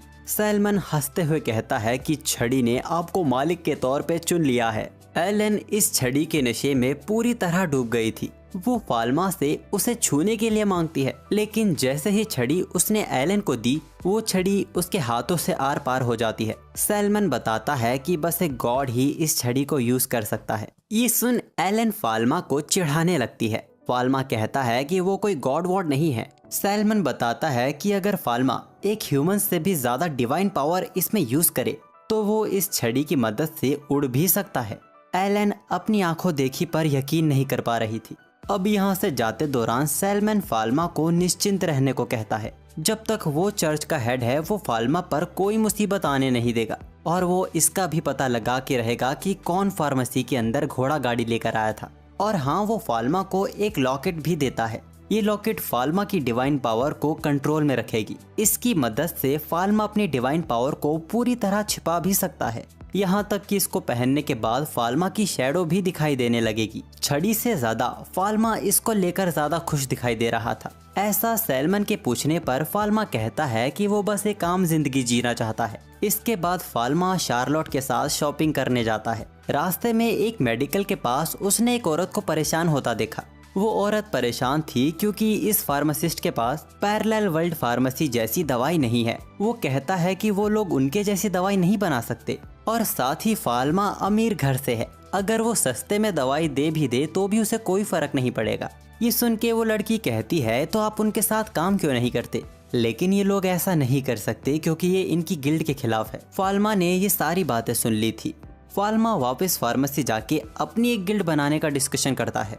असल में फाल्मा को भी फार्मासिस्ट की कमी है। एलन सवाल करती है कि वो लोग कौन कौन से स्टोर को अपने साथ जोड़ेंगे। फाल्मा अभी उसी स्टोर को जोड़ने की बात करता है और वक्त के साथ और भी स्टोर उनसे जुड़ते चले जाएंगे। सेड्रिक को भी ये आइडिया बहुत अच्छा लगता है, वो सभी पेपर वर्क को संभाल लेगा। वैसे ये आइडिया वाकई बहुत अच्छा है। अगर ये सच में सच हो जाता है तो फाल्मा की फार्मेसी पर हमेशा की तरह ज्यादा भीड़ नहीं रहेगी और फाल्मा भी ज्यादा काम नहीं करना चाहता। खैर, अचानक सीन उसी फार्मेसी के मालिक पर जाता है जिसकी बेटी का बुखार कम ही नहीं हो रहा है। यहाँ दूसरी तरफ मेडिकल गिल्ड ने एक मीटिंग रखी हुई है। यहाँ वो ये डिस्कस कर रहे हैं कि कैसे फाल्मा की फार्मेसी के कारण उनको लॉस हो रहा है। फाल्मा के सस्ती दवाइयाँ बेचने की वजह से कोई उनकी महंगी दवाई खरीद ही नहीं रहा और वो कुछ कर भी नहीं सकते क्योंकि क्वीन भी उनका साथ दे रही है। हमें पता चलता है कि वो घोड़ा गाड़ी इन लोगों ने ही भेजी थी, पर इसका भी कोई फायदा नहीं हुआ। चीजें बहुत जल्दी पहले जैसी हो गई।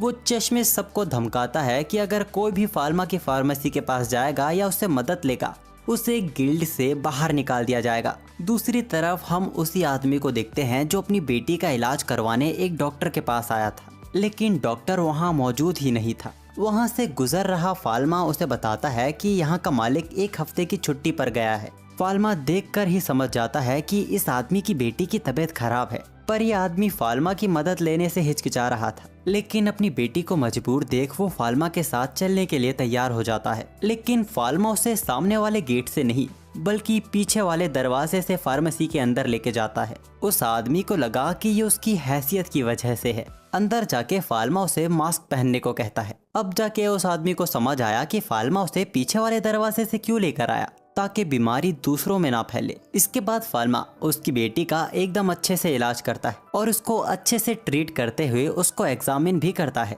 उस आदमी को यकीन नहीं हो रहा था। आखिर में फाल्मा उस आदमी को बताता है कि उसकी बेटी को बुखार हो गया था। वो आदमी पूछता है कि क्या किसी इविल स्पिरिट ने कब्जा नहीं किया था। फाल्मा पूछता है कि ये सब कौन सिखाता है आपको। अब दवाइयों के सभी इंस्ट्रक्शन देने के बाद फाल्मा उन्हें फ्री कर देता है। वो आदमी नोटिस करता है कि इतने वक्त में ही उसकी बेटी का टेम्परेचर कम हो गया है। फाल्मा ने उन्हें 5 दिन की दवाई दी और वो कहता है कि अगर इसके बाद भी उसे उसकी जरूरत हो तो वो गार्ड से बात कर सकता है। वो आदमी फाल्मा से उसकी फीस पूछता है। फाल्मा कहता है कि फीस बहुत ही कम है। वो चाहता है कि सभी बच्चों का इलाज अच्छे से हो। जिसके बाद फाल्मा अंदर चला जाता है। पैरी कहता है पैरेलल वर्ल्ड फार्मेसी वाकई कमाल की जगह है। इस आदमी का नाम पैरी है। अब पैरी वापस घर लौटने के बाद जब वो अपना काम कर रहा था वो अपनी बीवी को भी पैरेलल वर्ल्ड फार्मेसी और फाल्मा के बारे में बताता है। वो कहता है कि अगर वो फाल्मा का 1% भी होता तो वो अपनी दुकान अच्छे से चला पाता। वो फाल्मा से मदद भी नहीं ले सकते क्योंकि ये रूल्स के खिलाफ है। उसकी वाइफ उसका हौसला बढ़ाती है कि वो जानती है कि वो कितनी मेहनत करता है और वो रिस्क भी नहीं ले सकता क्योंकि उनके ऊपर कर्ज भी है और अभी उनकी बेटी छोटी है जिसका भविष्य उनके ही हाथों में है। पैरी ये कहते हुए रोने लगता है कि वो तो अपनी बेटी का इलाज भी नहीं कर सकता, जिसके बाद वो दोनों ही दुखी हो जाते हैं। अगले दिन आज फिर कॉमनर मेडिकल गिल्ड में मीटिंग हो रही थी। वो लोग इसी बात को लेकर परेशान थे कि अब उनकी दवाइयाँ ना के बराबर भी नहीं बिक रही हैं। मोटू बोलता है कि उसने तो अपनी बीवी को फाल्मा के ब्यूटी प्रोडक्ट्स ही लगाते पकड़ लिया था, जिसके बाद उसने उसके सामने अपनी ताकत का प्रदर्शन किया। अब वो कैसे भी ब्यूटी प्रोडक्ट्स नहीं लगा पाएगी। खैर वो पैरी से पूछता है कि उसकी मेडिकल के क्या हाल है, जो कि फाल्मा के फार्मेसी के सबसे करीब है। पैरी बिना कुछ छिपाए सब बता देता है कि फाल्मा की फार्मेसी वाकई कमाल की है। वो किसी के साथ भेदभाव नहीं करता। उसने ये भी बताया कि वो अपनी बेटी को भी लेकर गया था। मोटू गुस्सा हो जाता है और बोलता है कि ये बस साजिश है, उन्हें दबाने की कोशिश की जा रही है। वो बोलता है कि कॉमनर्स को नोबल्स से कोई फर्क नहीं पड़ता, वो बस उनका फायदा उठाना चाहते हैं। वो नोबल्स पे भरोसा नहीं कर सकते, ना ही उन पे डिपेंड हो सकते। वो कभी भी भलाई का काम छोड़ के वापस रॉयल फैमिली के लिए ही काम कर सकते हैं। इसीलिए वो पूरा कंट्रोल फाल्मा के हाथों में नहीं दे सकते, वरना आम लोगों को बहुत ही ज्यादा नुकसान होगा। पैरी चिल्लाकर कहता है कि हमें उनके साथ काम करने की जरूरत है। मोटू, जिसका नाम बेरोन है, वो बोलता है कि ये क्या तरीका है अपने मास्टर से बात करने का। पैरी कहता है कि उनके काम करने का तरीका एडवांस और लॉजिकल है। हम जो अपने पूर्वजों द्वारा जड़ी बूटियों का इस्तेमाल करते आ रहे हैं, हम लोग तो खुद भी नहीं जानते कि ये हमारे पेशेंट्स को ठीक करेगी भी या नहीं। हमारी फार्मेसी तुक्के पे चल रही है। बेरोन उसे गिल्ड से निकल जाने को कहता है। पैरी का सब कुछ बर्बाद हो गया था, उसकी शॉप को पूरी तरह तोड़ दिया गया था। फाल्मा की नज़र उस पर पड़ती है, वो उसका ख्याल पूछने आता है। पैरी बताता है कि उसने अपनी गिल्ड को पैरेलल वर्ल्ड ऑफ फार्मेसी के साथ अपना एक्सपीरियंस शेयर किया, जिस कारण हालात अब ऐसे हो गए हैं। उनका लाइसेंस भी अब उनसे छीन चुका है। फाल्मा माफ़ी मांगता है कि ये सब उसकी वजह से हुआ है। पैरी कहता है कि उसमें उसका कोई दोष नहीं है और वो हार भी नहीं मान सकता। वो कहता है कि वो देश छोड़ के एक नई शुरुआत करेगा। ये सब सुन के फाल्मा उसे बताता है कि वो एक नई गिल्ड शुरू करने की सोच रहा है। अगर वो चाहे तो वो उसे ज्वाइन कर सकता है। ये सुन के पैरी तो रोने ही लगा था। अगले दिन एक नई शुरुआत के साथ पैरेलल वर्ल्ड ऑफ फार्मेसी की एक नई ब्रांच बनके पैरी अपनी शॉप खोलने जा रहा था, पर वो घबरा रहा था। उसे डर था कि क्या उसकी फार्मेसी चलेगी। वो फाल्मा नहीं है, उसकी बेटी उसका हौसला बढ़ाती है। वो दरवाजा खोलता है और देखता है कि 50 से ज्यादा लोग उसकी फार्मेसी के बाहर खड़े हैं। पैरी एक बार फिर खुशी के आंसू रोने लगा था। वो सभी का खुले दिल से स्वागत करता है। अचानक सीन चेंज होता है। हमें एक शख्स दिखाया जाता है जिसको मैजिक सर्कल में कैद किया हुआ था। जिसने उसे पकड़ा हुआ है वो कहता है कि तुमने कई सारे इलाज के तरीके ढूंढे, लोगों ने तुम्हें जीनियस मानना शुरू कर दिया था, तो फिर तुमने ऐसा क्यों किया। वो बड़ी बेशर्मी से कहता है कि एक दिन सभी को मरना ही है। वहाँ मौजूद ब्रूनो उससे गुस्से में पूछता है, तो क्या इसीलिए तुमने सारे एक्सपेरिमेंट जिंदा इंसानों पर किए थे। वो आदमी ब्रूनो का नाम लेते हुए कहता है कि इन सब से कोई फर्क नहीं पड़ता ब्रूनो, इस दुनिया में सिर्फ झूठ ही भरा हुआ है। अचानक ब्रूनो की नींद खुलती है। हम देखते हैं कि ब्रूनो बहुत ही घबराया हुआ है। अब अगले दिन डिनर के टाइम जब पूरा परिवार एक साथ बैठा हुआ था, उसी वक्त ब्रूनो पेल की भेजी चिट्ठी पढ़ने लगते हैं। पेल ब्रांच और फाल्मा का बड़ा भाई है, जो दुनिया की सबसे ग्रेटेस्ट मेडिकल फार्मेसी यूनिवर्सिटी में पढ़ाई कर रहा है।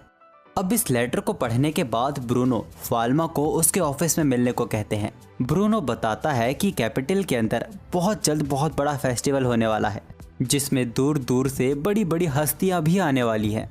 लेकिन ब्रूनो को पता चला है कि एक अनजान बीमारी लोगों में फैल रही है। ये अजीब तरह की महामारी है जो नीदरलैंड के पास फैलना भी शुरू हो गई है। पेल ने लेटर में बताया है कि इस बीमारी के कारण 1000 लोगों ने अपनी जान गंवाई है। अब क्योंकि फेस्टिवल में नीदरलैंड से भी लोग आएंगे, तो यहाँ भी इस महामारी के फैलने का डर है। ये लोग नीदरलैंड के लोगों को आने से रोक भी नहीं सकते। फाल्मा अपने फादर से पूछता है, क्या उनके पास इन्फेक्शन के सैंपल हैं। ब्रूनो बताता है कि उन लोगों को तुरंत ही जला दिया गया था और ये उनके द्वारा बहुत ही सही डिसीजन लिया गया था। ऐसा करने से बीमारी के फैलने की गुंजाइश को कम किया गया है। पेल एक और लेटर अपने बाप को भेजता है। उसने उसमें बताया कि उस बीमारी पर रिसर्च करने की कोशिश की गई, लेकिन जो लोग इस बीमारी पर रिसर्च कर रहे थे वही लोग इससे इन्फेक्ट हो गए, जिस कारण आखिर में उन्हें भी जलाना पड़ा। पेल ने एक रेवोल्यूशनरी डिवाइस का भी जिक्र किया है, जिसकी मदद से उन्होंने बैक्टीरिया का स्केच भेजा है। ये फाल्मा का ही वो माइक्रोस्कोप है। खैर, फाल्मा अपने बाप से उस बैक्टीरिया की एक कॉपी मांगता है। यहाँ दूसरी तरफ मेंशन में पैरेलल वर्ल्ड ऑफ फार्मेसी की ही बातें चल रही थी। क्वीन को बताया जाता है कि कैसे पैरेलल वर्ल्ड ऑफ फार्मेसी के बनने के बाद और उसकी दूसरी ब्रांच खुल जाने से उनके किंगडम की लोगों की हेल्थ में 20% का सुधार आया है और फाल्मा की गिल्ड और उसके ब्यूटी प्रोडक्ट्स भी तरक्की पर चल रहे हैं। जो कि कुल मिला के सीधा उनकी कंट्री को ही सपोर्ट कर रहा है। क्वीन खुश होते हुए बोलती है कि उन्हें इसकी पहले से ही उम्मीद थी। क्वीन फाल्मा को तोहफे के तौर पर नोबल बैरन बनाने का सोचती है। तभी एक लेडी क्वीन को याद दिलाती है कि अभी भी फाल्मा एक बच्चा है। यहाँ दूसरी तरफ एलन फाल्मा से मिलने आई थी, लेकिन उसे फाल्मा काफी परेशान हालत में मिलता है। फाल्मा एलन को इस आने वाली आपदा के बारे में सब कुछ बता देता है और उन्हें इसे रोकने का कोई ना कोई तरीका ढूंढना ही होगा। तभी शार्लोट फाल्मा को पेल की भेजी चिट्ठी के बारे में बताती है। उस चिट्ठी को पढ़ने के बाद फाल्मा बड़ा हैरान होता है कि इस दुनिया में भी ये बीमारी है। एलन फाल्मा से पूछती है कि क्या उसे कुछ पता चला। फाल्मा बताता है कि ये स्केच साफ तो नहीं, लेकिन उसके अंदाजे से ये बीमारी ब्लैक डेथ है। फाल्मा कई सारे फार्मासिस्ट की मदद लेता है ताकि इस बीमारी का सामना कर सके। उसने फेस्टिवल के लिए कई सारे क्वारंटीन भी बनवा दिए हैं। इन लोगों ने अपनी तरफ से पूरी तैयारी कर ली है ब्लैक डेथ का सामना करने के लिए। फाल्मा कहता है कि इन सब के बावजूद भी नेदरलैंड के लोगों के साथ कोई डिस्क्रिमिनेशन ना किया जाए, और वो बोलता है कि उसे ये बात हायर अप्स में भी बतानी होगी। फाल्मा ब्रूनो को जाके ब्लैक डेथ के बारे में बता देता है। ब्रूनो को भी इसका हल्का अंदाजा था, लेकिन इस बीमारी का अब तक कोई इलाज नहीं है। फाल्मा मन में सोचता है कि धरती पर 210 साल पहले ऐसी ही एक बीमारी के कारण आधा यूरोप खत्म हो गया था। ब्रूनो कैपिटल के लिए निकल रहा था। ये जानकारी वहाँ भी देनी बहुत ही ज़रूरी है। फाल्मा अपने फादर से कहता है कि घबराने की कोई बात नहीं है, वो लोग कैपिटल को कुछ नहीं होने देंगे। फाल्मा ने इन्फेक्शन का पता लगाने का तरीका और एक दवाई बना ली है जो इस बीमारी का इलाज कर सकेगी, लेकिन इस वक्त बस फाल्मा ही इस दवाई को बना सकता है। पर वो अपनी तरफ से पूरी कोशिश कर रहा है इसकी सप्लाई को बढ़ाने में। फाल्मा ने अपने फादर को इम्प्रेस कर दिया था। वो बोलता है कि भले ही दवाई बन गई हो, लेकिन इसको रोकने के लिए इसके इन्फेक्शन को फैलने से रोकना होगा, और इसके लिए रॉयल कैपिटल के फार्मासिस्ट काफ़ी नहीं है। इसीलिए ब्रूनो सीधा पैलेस क्वीन से मिलने जाता है। वहाँ उसने क्वीन को इस बीमारी के बारे में सब बता दिया था। क्वीन सभी दरवाज़ों को बंद रखने को कहती है ताकि इन्फेक्शन कम से कम फैले। फाल्मा कहता है कि इसकी कोई ज़रूरत नहीं है, पर हर दरवाजे पर इंस्पेक्शन होना ज़रूरी है। इसके लिए उन्हें कंपाउंडिंग फार्मेसी गिल्ड के सभी फार्मासिस्ट की ज़रूरत पड़ेगी। क्वीन इसका ऑर्डर दे देती है। वो अपने एम्पायर के लोगों को बचाने के लिए कुछ भी करेंगी। हम देखते हैं कि सभी लोग काफ़ी अच्छे से काम कर रहे हैं। फाल्मा ने एक एडवांस माइक्रोस्कोप भी बनाया है। फाल्मा पैरी से ब्लैक डेथ की दवाइयों के बारे में पूछता है। पैरी बताता है कि मटेरियल सभी के पास पहुंच गया है, अब वो लोग आसानी से 1000 से ज़्यादा लोगों का इलाज कर पाएंगे। फाल्मा पैरी को शुक्रिया कहता है और कहता है कि अगर किसी पे पैसे ना हो तो वो लोग फ्री में उसका इलाज करेंगे। पैरी भी कहता है कि वो लोग मिलकर ब्लैक डेथ को रोकेंगे। क्वीन भी परेशान है फेस्टिवल के दिन को लेके। उनके मिनिस्टर उन्हें बताते हैं कि सभी लोग अपना काम बेहतरीन तरीके से कर रहे हैं। उन्होंने प्रीस्ट हेड साइमन को भी इसके बारे में बता दिया है, जो कि अपने तरीके से ब्लैक डेथ की सफाई करेंगे। तो एक मिनिस्टर बोलता है कि ये बीमारी जड़ से ख़त्म हो रही है। क्वीन सभी बातें सुन के बहुत ही खुश थी, लेकिन वो अभी भी सभी को सावधान रहने को कहती है ताकि नुकसान को कम से कम किया जा सके। क्वीन उन्हें फाल्मा के सभी डिसीजन को फॉलो करने को कहती हैं, क्योंकि उसका डिसीजन हमेशा सही होता है। यहाँ दूसरी तरफ फाल्मा और एलन भी निकल पड़े हैं ब्लैक डेथ का सामना करने के लिए, मतलब कि नेदरलैंड से आ रही शिप्स का इंस्पेक्शन करने के लिए। यहाँ बहुत सारी शिप्स आई हुई थी और इन शिप्स में कहीं भी वो वायरस हो सकता है। फाल्मा वापस शहर आता है, डॉक्टर से उन शिप्स की इंस्पेक्शन की जो कल आई थी। ये काम काफ़ी सीरियसली किया जा रहा है, लगातार लोगों को क्वारंटाइन और आइसोलेट किया जा रहा है। फाल्मा कहता है कि थोड़ी सी भी लापरवाही बहुत बड़ी प्रलय ला सकती है। अब फाल्मा यहाँ से एक शिप की इंस्पेक्शन करने के लिए जाता है, लेकिन उस शिप के कैप्टन को ये चीज़ बिल्कुल पसंद नहीं आती। उसकी शिप का इंस्पेक्शन करने के कारण वो बहुत ही गुस्से में था। फाल्मा उसे शांत करता है और वहाँ मौजूद फार्मासिस्ट से बात करता है। वो फार्मासिस्ट फाल्मा को इंस्पेक्शन की रिपोर्ट देता है, लेकिन फाल्मा अपने तरीके से भी इस शिप की इंस्पेक्शन करता है, जिसके बाद वो कैप्टन से कहता है कि यहाँ सब कुछ ठीक है। कैप्टन काफ़ी प्राउड फील करता है फाल्मा कैप्टन को कुछ डॉक्यूमेंट देता है जो उसे नीचे दिखाने होंगे और उसने उसके क्रू मेंबर्स के लिए कुछ प्रिस्क्रिप्शन भी लिखे थे। अब जब फाल्मा और एलन वहां से जा रहे थे तभी दूसरी शिप का कैप्टन उन पर चीजें फेंकने लगता है। वो कहता है कि उसे जल्दी से जल्दी अपना सारा सामान नीचे पहुंचाना है और तभी दूसरा कैप्टन कहता है कि पहले उसका सामान जमीन पर उतरेगा, जिस कारण उन दोनों में ही बहस होने लगती है। एलन को ये सब देख बहुत ही गुस्सा आ रहा था। वो दोनों का मुंह हमेशा के लिए चुप करने जा रही थी, पर तभी वहाँ कोई कैनन से हमला कर देता है। एलन की तो डर से हालत ही खराब होने लगती है। हम देखते हैं कि एम्पायर नेवी यहाँ पहुँच चुकी है और वो कहते हैं कि हमारे यहाँ आके हमारे ही रॉयल फार्मासिस्ट के साथ तुम ऐसा बर्ताव नहीं कर सकते। ये है कैप्टन जीन जो कि फाल्मा की फार्मेसी का रेगुलर कस्टमर है। जीन सभी को धमकी देता है जो भी फाल्मा को नुकसान पहुंचाने की कोशिश करेगा वो वहीं इसी वक्त उसकी शिप डुबा देगा। सबकी फट जाती है। अब तो किसी के मुंह से चू भी नहीं निकल रही थी। फाल्मा कैप्टन का शुक्रिया करता है। वो कहते हैं कि ये तो उसका काम है और वो पूछते हैं कि फाल्मा की फार्मेसी कब खुल रही है। असल में जिन को फाल्मा की शॉप की सी कैंडी बहुत ही ज्यादा पसंद है और इसको लेने से उसके किसी भी क्रू मेंबर को सी सिकनेस की प्रॉब्लम भी नहीं होती। वो तो फाल्मा को उन कैंडीज का बड़े स्टॉक का ऑर्डर देने वाले हैं। फाल्मा को ये सब सुन के बहुत ही ज्यादा अच्छा लगता है। फाल्मा उन्हें बताता है कि फेस्टिवल के बाद सब कुछ नॉर्मल हो जाएगा। अब इसके कुछ देर बाद हम इन लोगों के बीच ब्लैक डेथ को लेके डिस्कशन देखते हैं। एलन कहती है कि उसे तो लगा था ब्लैक डेथ बस एक कहानियां हैं। अगर फाल्मा नहीं होता तो वो तो इसका सामना ही नहीं कर पाते। इसके बारे में सोच के ही एलन घबरा गई थी। फाल्मा कहता है कि जस्ट चिल आउट गाइस, अपन यहीं पे चे। तभी वहाँ एक आदमी आता है जो कि बताता है कि कुछ लोग इंस्पेक्शन से भाग गए हैं और वो लोग एक विलेज में भी घुस गए हैं। एलन हैरान होते हुए बोलती है, ये क्या बक रहे हो महाशय। वो आदमी बताता है कि वो लोग नहीं जानते कि वो लोग कहाँ हैं, पर एक व्यक्ति के मरने के बाद से ब्लैक डेथ बहुत तेजी से फैल रहा है। सभी लोग बहुत ही ज्यादा घबराने लगते हैं। फाल्मा इस नई मुसीबत को संभालने के लिए अकेला जा रहा था। एलन बोलती है कि वो यहाँ से नहीं जा सकता। अगर फाल्मा चला जाएगा तो शिप्स का इंस्पेक्शन कैसे होगा। लेकिन ब्लैक डेथ नाम की इस नई मुसीबत को रोकना भी जरूरी था। वो कहता है कि उसे एलन पे पूरा भरोसा है, उसके बिना भी वो सब कुछ संभाल लेगी। जिसके बाद फाल्मा अपनी छड़ी की मदद से उड़ के वहाँ से चला जाता है। रास्ते भर फाल्मा इस ब्लैक डेथ को लेकर ही परेशान हो रहा था। अचानक वो अपना बैलेंस खो देता है, जिस कारण वो एक पेड़ से टकरा जाने वाला था। पर हम देखते हैं कि फाल्मा उस पेड़ के आर पार ही हो गया। अभी भी फाल्मा को इस छड़ी के बारे में बहुत कुछ जानना बाकी है। ऊपर से उड़ते हुए फाल्मा कुछ लोगों को विलेज छोड़ता हुआ जाता दिखता है। हम लोगों ने सुना कि वो लोग कह रहे थे कि विलेज में रुकना यानी डीमन के हाथों मारे जाना। तभी फाल्मा उनके सामने आता है और उन्हें वापस जाने को कहता है। वहाँ मौजूद लोग फाल्मा को बच्चा समझ के उसे ही भगाने लगते हैं। फाल्मा उन्हें कहता भी है कि वो उन्हें समझा देगा, अभी विलेज में वापस जाओ, लेकिन वो बहुत ही ज्यादा गुस्से में थे।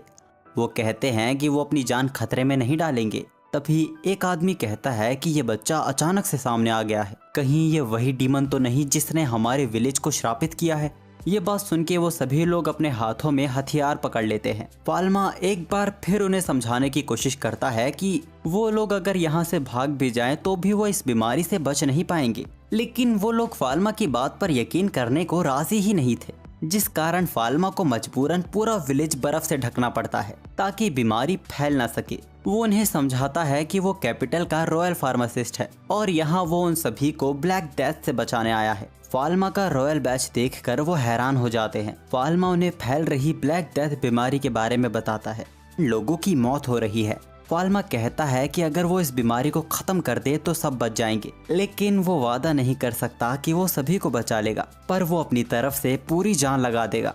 लेकिन अगर वो लोग उसकी बात मानेंगे ही नहीं तो वो किसी को बचा नहीं पाएगा। इसीलिए वो चाहता है कि सभी लोग एक एक करके उससे अपना इलाज करवाएं। इसके बाद फाल्मा उस विलेज के मेयर और वहाँ के फार्मासिस्ट से मिलता है। सारी बातें बताने के बाद वो लोग तय करते हैं कि विलेज को 3 भागों में बांटा जाएगा। एक हिस्से में इन्फेक्टेड लोग रहेंगे और एक हिस्से में वो लोग जो अभी के लिए सेफ है और तीसरे हिस्से में वो लोग रहेंगे जिनका इन्फेक्शन बहुत ज्यादा फैल गया है। यहाँ दूसरी तरफ एम्पायर नेवी भी परेशान थी। एक शिप है जो कि उनकी बात बिल्कुल नहीं मान रही। ये बात जानने के बाद कैप्टन सभी को चौकन्ना रहने को कहते हैं। तभी उन लोगों की नजर उस शिप पे लगे झंडे पर जाती है। ये मदद का झंडा था। जब उन लोगों ने शिप की जांच की तो उन्होंने देखा शिप के तो सारे लोग मारे जा चुके हैं, क्रू मेंबर कैप्टन से पूछते हैं कि अब उन्हें क्या करना चाहिए। कैप्टन के पास अब कोई भी चारा नहीं है। ये वो लोग हैं जो इंस्पेक्शन से बच के भाग रहे थे। कैप्टन कहते हैं कि हमें शिप को डुबाना होगा। वो सभी को कैनन तैयार करने को कहता है। कैप्टन सोचते हैं कि अगर ये व्यापारी भागने की जगह अपना इलाज करवाते तो शायद सभी नहीं पर बहुत लोग इसमें बच जाते। वो फाल्मा की बात को याद करते हैं कि वो सबका इलाज करके सबको बचाना चाहता है, लेकिन अब बहुत ही ज्यादा देर हो चुकी है। कैप्टन को ना चाहकर भी उस शिप को डुबाने का ऑर्डर देना पड़ता है। अचानक सीन एक लेबोरेटरी पर जाता है। वहाँ के कुछ प्रोफेसर किसी एक प्रोफेसर की बात कर रहे थे जिसको निकाला जा रहा है। जिसको निकाला जा रहा है वो यही बूढ़ी अम्मा है, लेकिन वो अभी और काम करना चाहती थी। वो लोगों की मदद करना चाहती थी। माइक्रो ऑर्गेनिज्म में जो उन्होंने खोज की है वो लोगों के लिए किसी भी काम की नहीं। तो अब उन्हें भी लगता है कि शायद अब उन्हें रिटायर हो ही जाना चाहिए। वो अपनी असिस्टेंट से कहती है कि वो बस इस चीज़ को लेके डरी हुई है कि उनके जाने के बाद इन ऑर्गेनिज्म का क्या होगा। यहाँ दूसरी तरफ फाल्मा बहुत ही ज़्यादा टेंशन में है, क्योंकि उसे काफ़ी सारे सीरियस केसेस को हैंडल करना था। जब वो अंदर जाता है तो वहाँ मौजूद फार्मासिस्ट पूछते हैं ये बच्चा कौन है। तब सैलमन के पुराने साथियों में से एक उन्हें बताता है कि जबान संभाल के बात करो, ये गॉड ऑफ मेडिसिन है। वो लोग फाल्मा को बताते हैं कि उन्होंने अपनी तरफ से पूरी कोशिश की, लेकिन वो ये पता करने में नाकाम रहे कि कौन इन्फेक्टेड है और कौन नहीं। फाल्मा इन पेशेंट्स को दवाई देने को कहता है और अपनी डिवाइन आई से सभी लोगों को एक साथ एग्जामिन करता है। यहाँ लगभग सारे के सारे ही इन्फेक्टेड हो गए थे।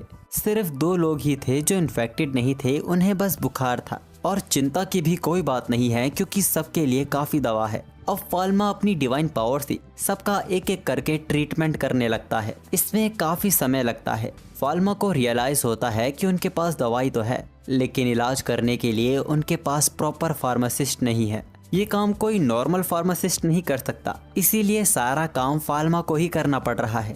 और अगर फाल्मा एक ही जगह ज़्यादा वक्त बिताएगा तो ब्लैक डेथ फैलता ही चला जाएगा।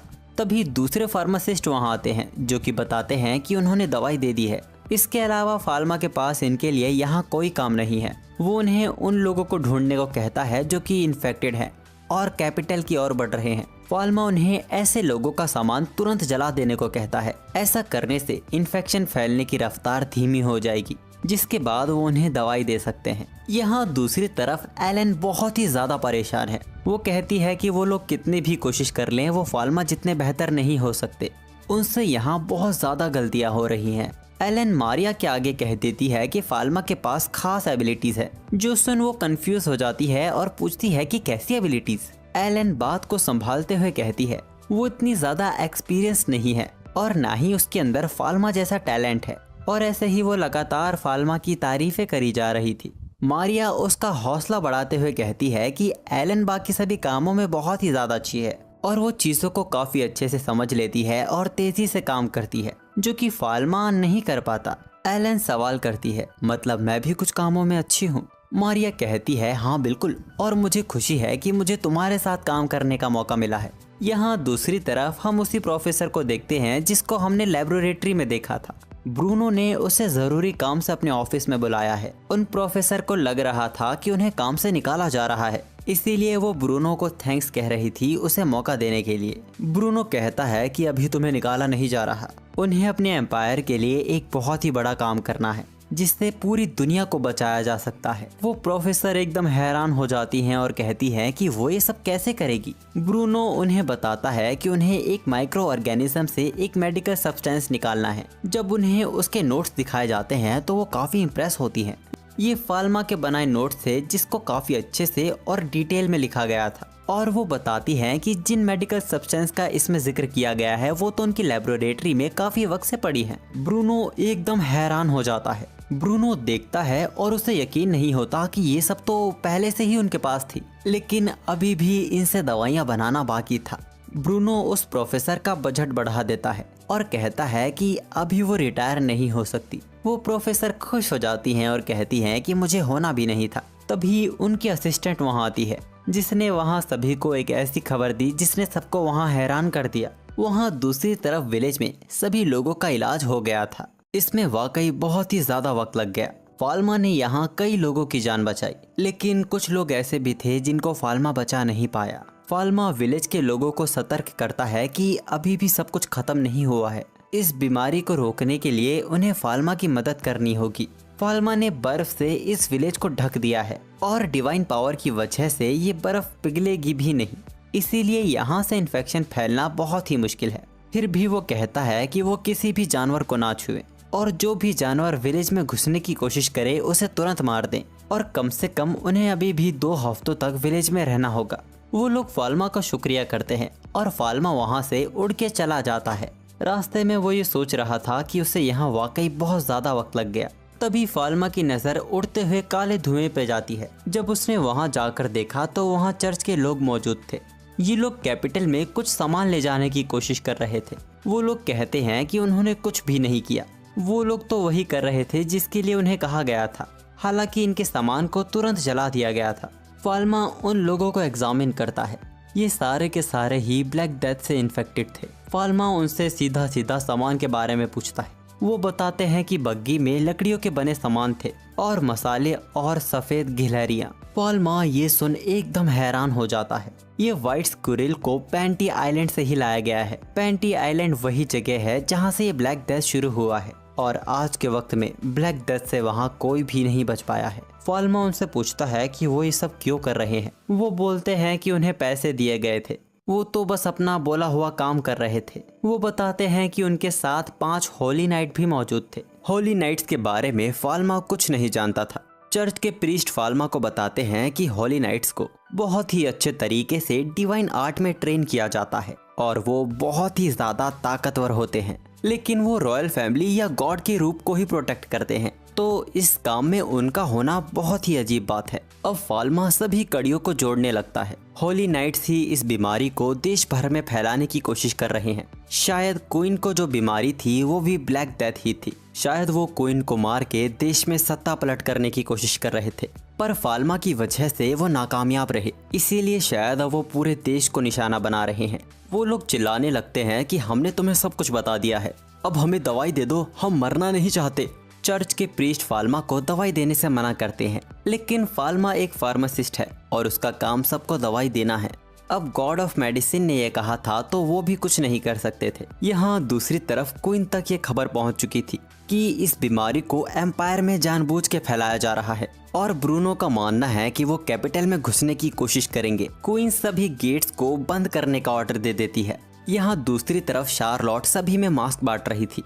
पैरी भी इंस्पेक्शन का काम कर रहा था, पर तभी उसे पता चलता है कि ब्लैक डेथ आ रहा है, सभी को आइसोलेट करना होगा। उसी वक्त कैसल का दरवाजा तोड़ के कैसल में हॉली नाइट घुसाते हैं। वहाँ अपने आप को बचाने के लिए भगदड़ मच जाती है। पैरी दवाइयों को बचाने की कोशिश कर रहा था। गार्ड्स हॉली नाइट से लड़के उन्हें रोकने की कोशिश करते हैं, लेकिन हॉली नाइट्स के सामने उनका कोई मुकाबला ही नहीं था। हम देखते हैं कि हॉली नाइट्स वहाँ एक बॉक्स खोलते हैं जिसके अंदर व्हाइट स्क्विरल मौजूद थी। वो अपने डिवाइन आर्ट से वहाँ एक टोर्नेडो क्रिएट करते हैं, जिसकी वजह से सारी स्क्विरल पूरे शहर में फैल जाती है। मौत के करीब से बचा पैरी जब उसे पता चलता है कि हॉली नाइट्स ने पूरे कैपिटल में स्क्विरल्स को छोड़ दिया है, वो तुरंत वहाँ से भागकर गार्ड्स के पास जाता है। उसे समझ आ गया था कि स्क्विरल्स के द्वारा ही ब्लैक डेथ को फैलाया जा रहा है। वो तुरंत पूरे कैपिटल में इमरजेंसी बेल बजाने को कहता है। कैपिटल की इमरजेंसी बेल बजा दी जाती है। पूरे कैपिटल में टेंशन का माहौल था। सभी को इस बेल की आवाज़ सुनाई दे रही थी। एक आदमी जो शायद इन सब के पीछे वही है, उसका ऑरा काला था, वो इंसान नहीं लग रहा था। कैपिटल के टॉप से वो ये नज़ारा देख रहा था। जब क्वीन को पता चला कि कैपिटल पे हॉली नाइट्स ने हमला कर दिया है, वो बहुत ही गुस्सा होती है। लेकिन जब पूरी बात पता चली कि वो बस 5 हैं, तो ये काफ़ी हैरान कर देने वाली बात थी। क्वीन उन्हें कुचल देने को कहती है, पर तभी ब्रूनो वहाँ सारी बात बताता है। ब्लैक डेथ बीमारी जिन शिप से यहाँ आई है वो नेदरलैंड से है, और जैसे हालात अब तक उनके सामने आए हैं, इससे जाहिर होता है कि ये जानबूझ के ये बीमारी फैलाई जा रही है। क्वीन बहुत हैरान होती हैं। उन्हें इसके पीछे की वजह समझ नहीं आ रही, क्योंकि नेदरलैंड के साथ उनके रिश्ते बहुत ही अच्छे थे और सिर्फ 5 होली नाइट्स के साथ हमला करना ये कुछ समझ नहीं आ रहा। ब्रूनो को लगता है कि ब्लैक डेथ फैला नहीं है, बल्कि ब्लैक डेथ को बनाया गया है। ब्रूनो याद दिलाता है कि 3 साल पहले एक फार्मासिस्ट नेदरलैंड गया था, उसको कॉमनर बना दिया गया था। उसमें काबिलियत थी एक अच्छा फार्मासिस्ट बनने की। उसने इलाज करने के कई तरीके खोजे थे, लेकिन एक दिन उसे जिंदा इंसानों पर एक्सपेरिमेंट करते हुए पकड़ लिया गया। ये कदम इंसानियत के बिल्कुल ही खिलाफ था। चर्च के लोगों ने उसे पकड़ लिया और उसके डिवाइन आर्ट को सील कर दिया। उसे उसकी यूनिवर्सिटी से भी बाहर निकाल दिया गया था। ब्रूनो बताता है कि वो जहाँ तक जानता है वो कई सारे वायरस पर रिसर्च कर रहा था।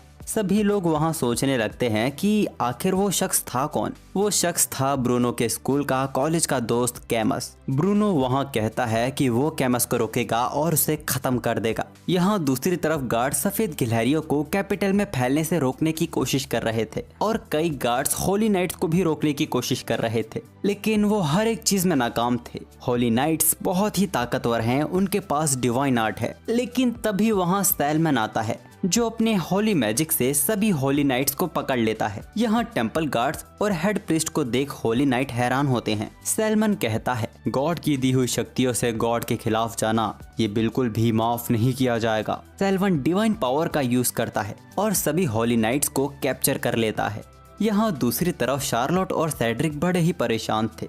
शार्लोट पूछती है कि अब हमें क्या करना चाहिए। तभी वहाँ कहीं पास धमाका होता है। शार्लोट कहती है कि हमें दवाइयों को बचाना चाहिए और वो बोलती है कि फाल्मा की फार्मेसी यहीं पास में है, वहाँ बहुत ही खतरनाक दवाइयाँ मौजूद है। अगर उन्हें कुछ हो गया तो पूरे कैपिटल पर तबाही आ सकती है। बस यही सोचकर शार्लोट घबराने लगी थी। सेड्रिक कहता है कि वो उसे खतरे में नहीं डाल सकता। अगर शार्लोट को कुछ हो गया तो फाल्मा को बहुत बुरा लगेगा। दुखी शार्लोट वहाँ प्रार्थना करने लगती है। तभी उसे आसमान से एक रोशनी जाती दिखती है। फाल्मा कैपिटल वापस लौट आया था। उसे कैपिटल ऐसी हालत में दिखेगा उसने इसकी कभी उम्मीद नहीं की थी। फाल्मा अपनी डिवाइन आई से पूरे कैपिटल को देखता है। कैपिटल में ब्लैक डेथ काफी तेजी से फैल रहा था, पर वो ये देख ज्यादा घबरा जाता है कि ये स्क्विरल नहीं, उड़ने वाली स्क्विरल हैं, जिन्हें पकड़ना और उन्हें मारना एक बड़ी चुनौती होगी। वो उड़ रहे काले धुएं की तरफ जा रहा था। तभी उसे अपने फादर ब्रूनो दिखाई देते हैं। हम देखते हैं कि होली नाइट्स को हरा दिया गया है और अब वहाँ के गार्ड्स उनसे उनका असली मकसद पूछते हैं। वो पूछते हैं कि वो ब्लैक डेथ को क्यों फैलाने की कोशिश कर रहे हैं। होली नाइट कहते हैं कि वो ब्लैक डेथ के बारे में कुछ भी नहीं जानते। उनसे जो कहा गया वो बस वही कर रहे हैं। वो बताते हैं कि उनके लोगों को बंदी बना लिया गया है। उनके पीछे एक ऐसा शख्स है जो पलक झपकते ही 1000 लोगों को मार सकता है। ब्रूनो उस होली नाइट से पूछता है, क्या वो एक आंख वाला आदमी है जिसके नीले बाल हैं और उसके चेहरे पर जलने का निशान है।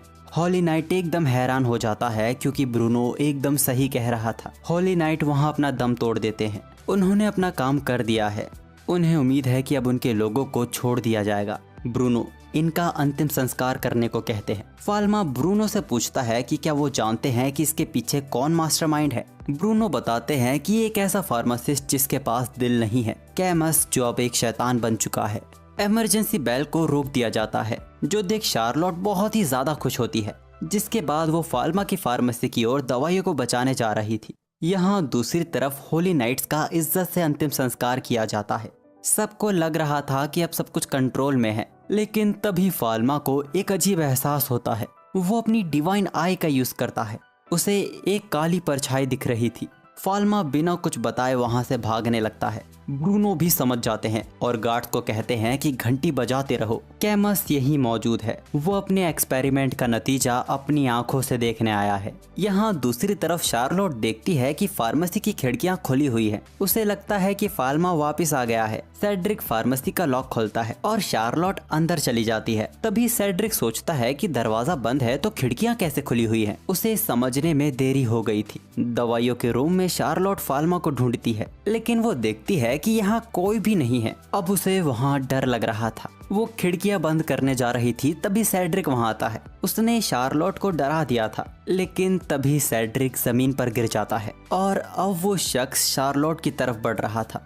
फाल्मा भी फार्मेसी पहुंच गया है। फाल्मा अपनी डिवाइन आई का यूज करता है। उसे जमीन पर कोई पड़ा दिख रहा था और एक काली परछाई जो कि इंसान तो नहीं है। वो लोग फार्मेसी का दरवाजा तोड़ के अंदर जाते हैं। कैमस वहाँ मौजूद था। उसे भी वहाँ एक पवित्र प्रेजेंस महसूस हो रही थी। ब्रूनो फाल्मा को सेड्रिक और शार्लोट को बचाने को कहता है। कैमस का सामना वो करेगा। वो कैमस पर आइस ब्लेड डांस मैजिक का यूज करता है, लेकिन कैमस को कोई हरकत करने की भी जरूरत नहीं पड़ी। वो हमला उसके आगे बिल्कुल ही बेकार था। हम कैमस का असली रूप देखते हैं, जो बहुत ही वाहियात दिख रहा था। ब्रूनो अब आइस लांस का यूज करता है। कैमस भी अब अपना असली रूप दिखा रहा था। और यहाँ फाल्मा एकदम हैरान है जो पॉइजन शार्लोट और सेड्रिक के शरीर में मौजूद है। फाल्मा ने ऐसा जहर कभी नहीं देखा और अगर उसने देरी की तो वो दोनों को ही बचा नहीं पाएगा। ये एक जहर नहीं, कई सारे जहर थे। फाल्मा एक एक करके हर जहर को खत्म कर रहा था। यहाँ ब्रूनो का हर एक मैजिक कैमस की ब्लैक एनर्जी के आगे बेकार दिखाई पड़ रहा था,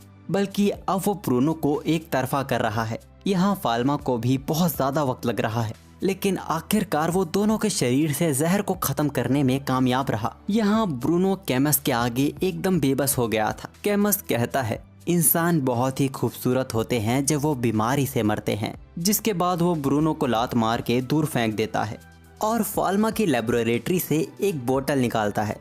वो कहता है जो खास इंसान बीमारी से लड़ सकते हैं वो आने वाले इंसानों की प्रजाति को ताकतवर बनाते हैं। बीमारियों से लड़ते हुए इंसान ही इस दुनिया को खूबसूरत बनाते हैं। वो फाल्मा की लेबोरेटरी की तारीफ करता है जहां ऐसे ऐसे जहर मौजूद हैं जिनका स्वाद चखना इंसानों का बाकी है। फाल्मा उस दवाई को गायब कर देता है। कैमस शॉक हो गया। फाल्मा कहता है कि वो इनको एक्सपेरिमेंट नहीं कह सकता जिनका कोई यूज नहीं है। तुम इकलौते हो जिसकी बीमारी को ठीक नहीं किया जा सकता। शार्लोट को हल्का होश आता है। वो फाल्मा को देखती है और कहती है कि वो दुखी दिख रहा है। वो कैमस को एक पंच मारता है। कैमस कहता है कि तुम मुझे समझ क्यों नहीं पा रहे हो, तुम भी तो मेरे जैसे हो, आखिर तुम सच्चाई को अनदेखा क्यों कर रहे हो। वो फाल्मा की तरफ 2 जहर की बोतल फेंकता है और सवाल करता है कि क्या बस वही है जो इस दुनिया के काम करने के तरीके को समझ सकता है। फाल्मा दोनों बोतलों को गायब कर देता है। वो कहता है कि मुझे भी कोई समझ नहीं पाता था, जल्द तुम्हारे साथ भी ऐसा होगा, तुम भी मेरी तरह शैतान बन जाओगे। फाल्मा का हाथ बहुत तेजी से चमकने लगता है। वो एक और पंच मारते हुए कहता है कि वो लोगों को ठीक करना चाहता है। वो दोनों फार्मेसी को तोड़ते हुए बाहर आ गए थे। फाल्मा एक और पंच मारता है और कैमस जमीन पर चित हो जाता है। वो अपनी छड़ी से कैमस के अस्तित्व को ही मिटा रहा था। हम देखते हैं कि उस छड़ी से अनबिलीवेबल होली पावर निकल रही है जो कि पूरे कैपिटल को घेर रही थी। इस चमक को हर कोई देख पा रहा था। सैलमन गॉड ऑफ मेडिसिन की इस ताकत को पहचान लेता है। छड़ी की उन ताकतवर शक्तियों में से एक प्यूरिफिकेशन पावर जो हर एक बीमारी को खत्म कर देती है। फाल्मा अभी भी गुस्से में दिख रहा था। वो कैमस को बेवकूफ कहता है। ब्रूनो भी अपने दोस्त को उस इविल स्पिरिट से आज़ाद होते हुए देखते हैं। उन्हें इस बात की खुशी थी। शार्लोट फाल्मा को देख रोने लगती है और उसे गले लगाते हुए कहती है कि तुम्हारा स्वागत है। खैर इसके बाद फाल्मा सेड्रिक और शार्लोट का इलाज करता है और अब ब्लैक डेथ की महामारी को भी कंट्रोल में कर लिया गया था। इसमें एलन ने भी अपना काम बहुत अच्छे से किया था। इन लोगों ने अब तक ब्लैक डेथ को ठीक करने के कई सारे तरीके ढूंढ लिए हैं। कंपाउंड गिल्ड की मदद से सभी में ये दवाइयाँ मुफ्त में बांटी जाती है, लेकिन बैरोन ने दवाई को लेने से इनकार कर दिया था। पैरी के जाने के बाद वो दवाई अपनी बीवी को पकड़ा देता है और अकेले में हम उसके चेहरे पे पछतावे को साफ देख सकते हैं। फाल्मा इस महामारी से सबको नहीं बचा पाया, लेकिन बहुत से लोगों को उसने बचाया है। फार्मेसी के ठीक होने का काम भी जोरों शोरों से चल रहा है। ब्लैक डेथ का डर लगभग कैपिटल से खत्म हो चुका है। 2 महीने बाद क्वीन भी डिक्लेयर कर देती है कि उनके कैपिटल से ब्लैक डेथ का अंत हो गया है। इस बात का जश्न पूरे कैपिटल में मनाया जाता है। अब तक फार्मेसी भी ठीक हो चुकी थी। आज उसके खुलने का दिन है। शार्लोट बहुत ही एनर्जेटिक दिख रही थी, जिसकी वजह से बाकी सब भी जोश में आ जाते हैं। वो कैंडी वाले अंकल फाल्मा से मिलने आते हैं। फाल्मा उन्हें पिछली बार के लिए शुक्रिया कहता है। सैलमन और पैरी भी उनसे मिलने आते हैं। वो कैंडी वाले अंकल शार्लोट के लिए तोहफा लेकर आए थे, जो देख शार्लोट खुशी से झूमने लगती है। खैर फार्मेसी को खोला जाता है, जहां हम देखते हैं कि बाहर बहुत बड़ी भीड़ उनका इंतजार कर रही थी। और इस तरह इस एनिमे का अंत होता है। इस एनिमे की एंडिंग को काफी अच्छी तरीके से रखा गया है। लगता नहीं है कि इसका कोई अगला सीजन आने वाला है। क्या आप इस एनिमे की कहानी को बढ़ता हुआ देखना चाहते हैं? कमेंट बॉक्स में जरूर बताइएगा और चैनल को सब्सक्राइब करो यार। 85% लोग जो हमारी वीडियोस को अक्सर देखते हैं उन्होंने सब्सक्राइब किया ही नहीं है, तो ऐसा मत करो यार, चैनल को सब्सक्राइब करो। मिलते हैं जल्द एक और अच्छे से एनिमे की कहानी के साथ।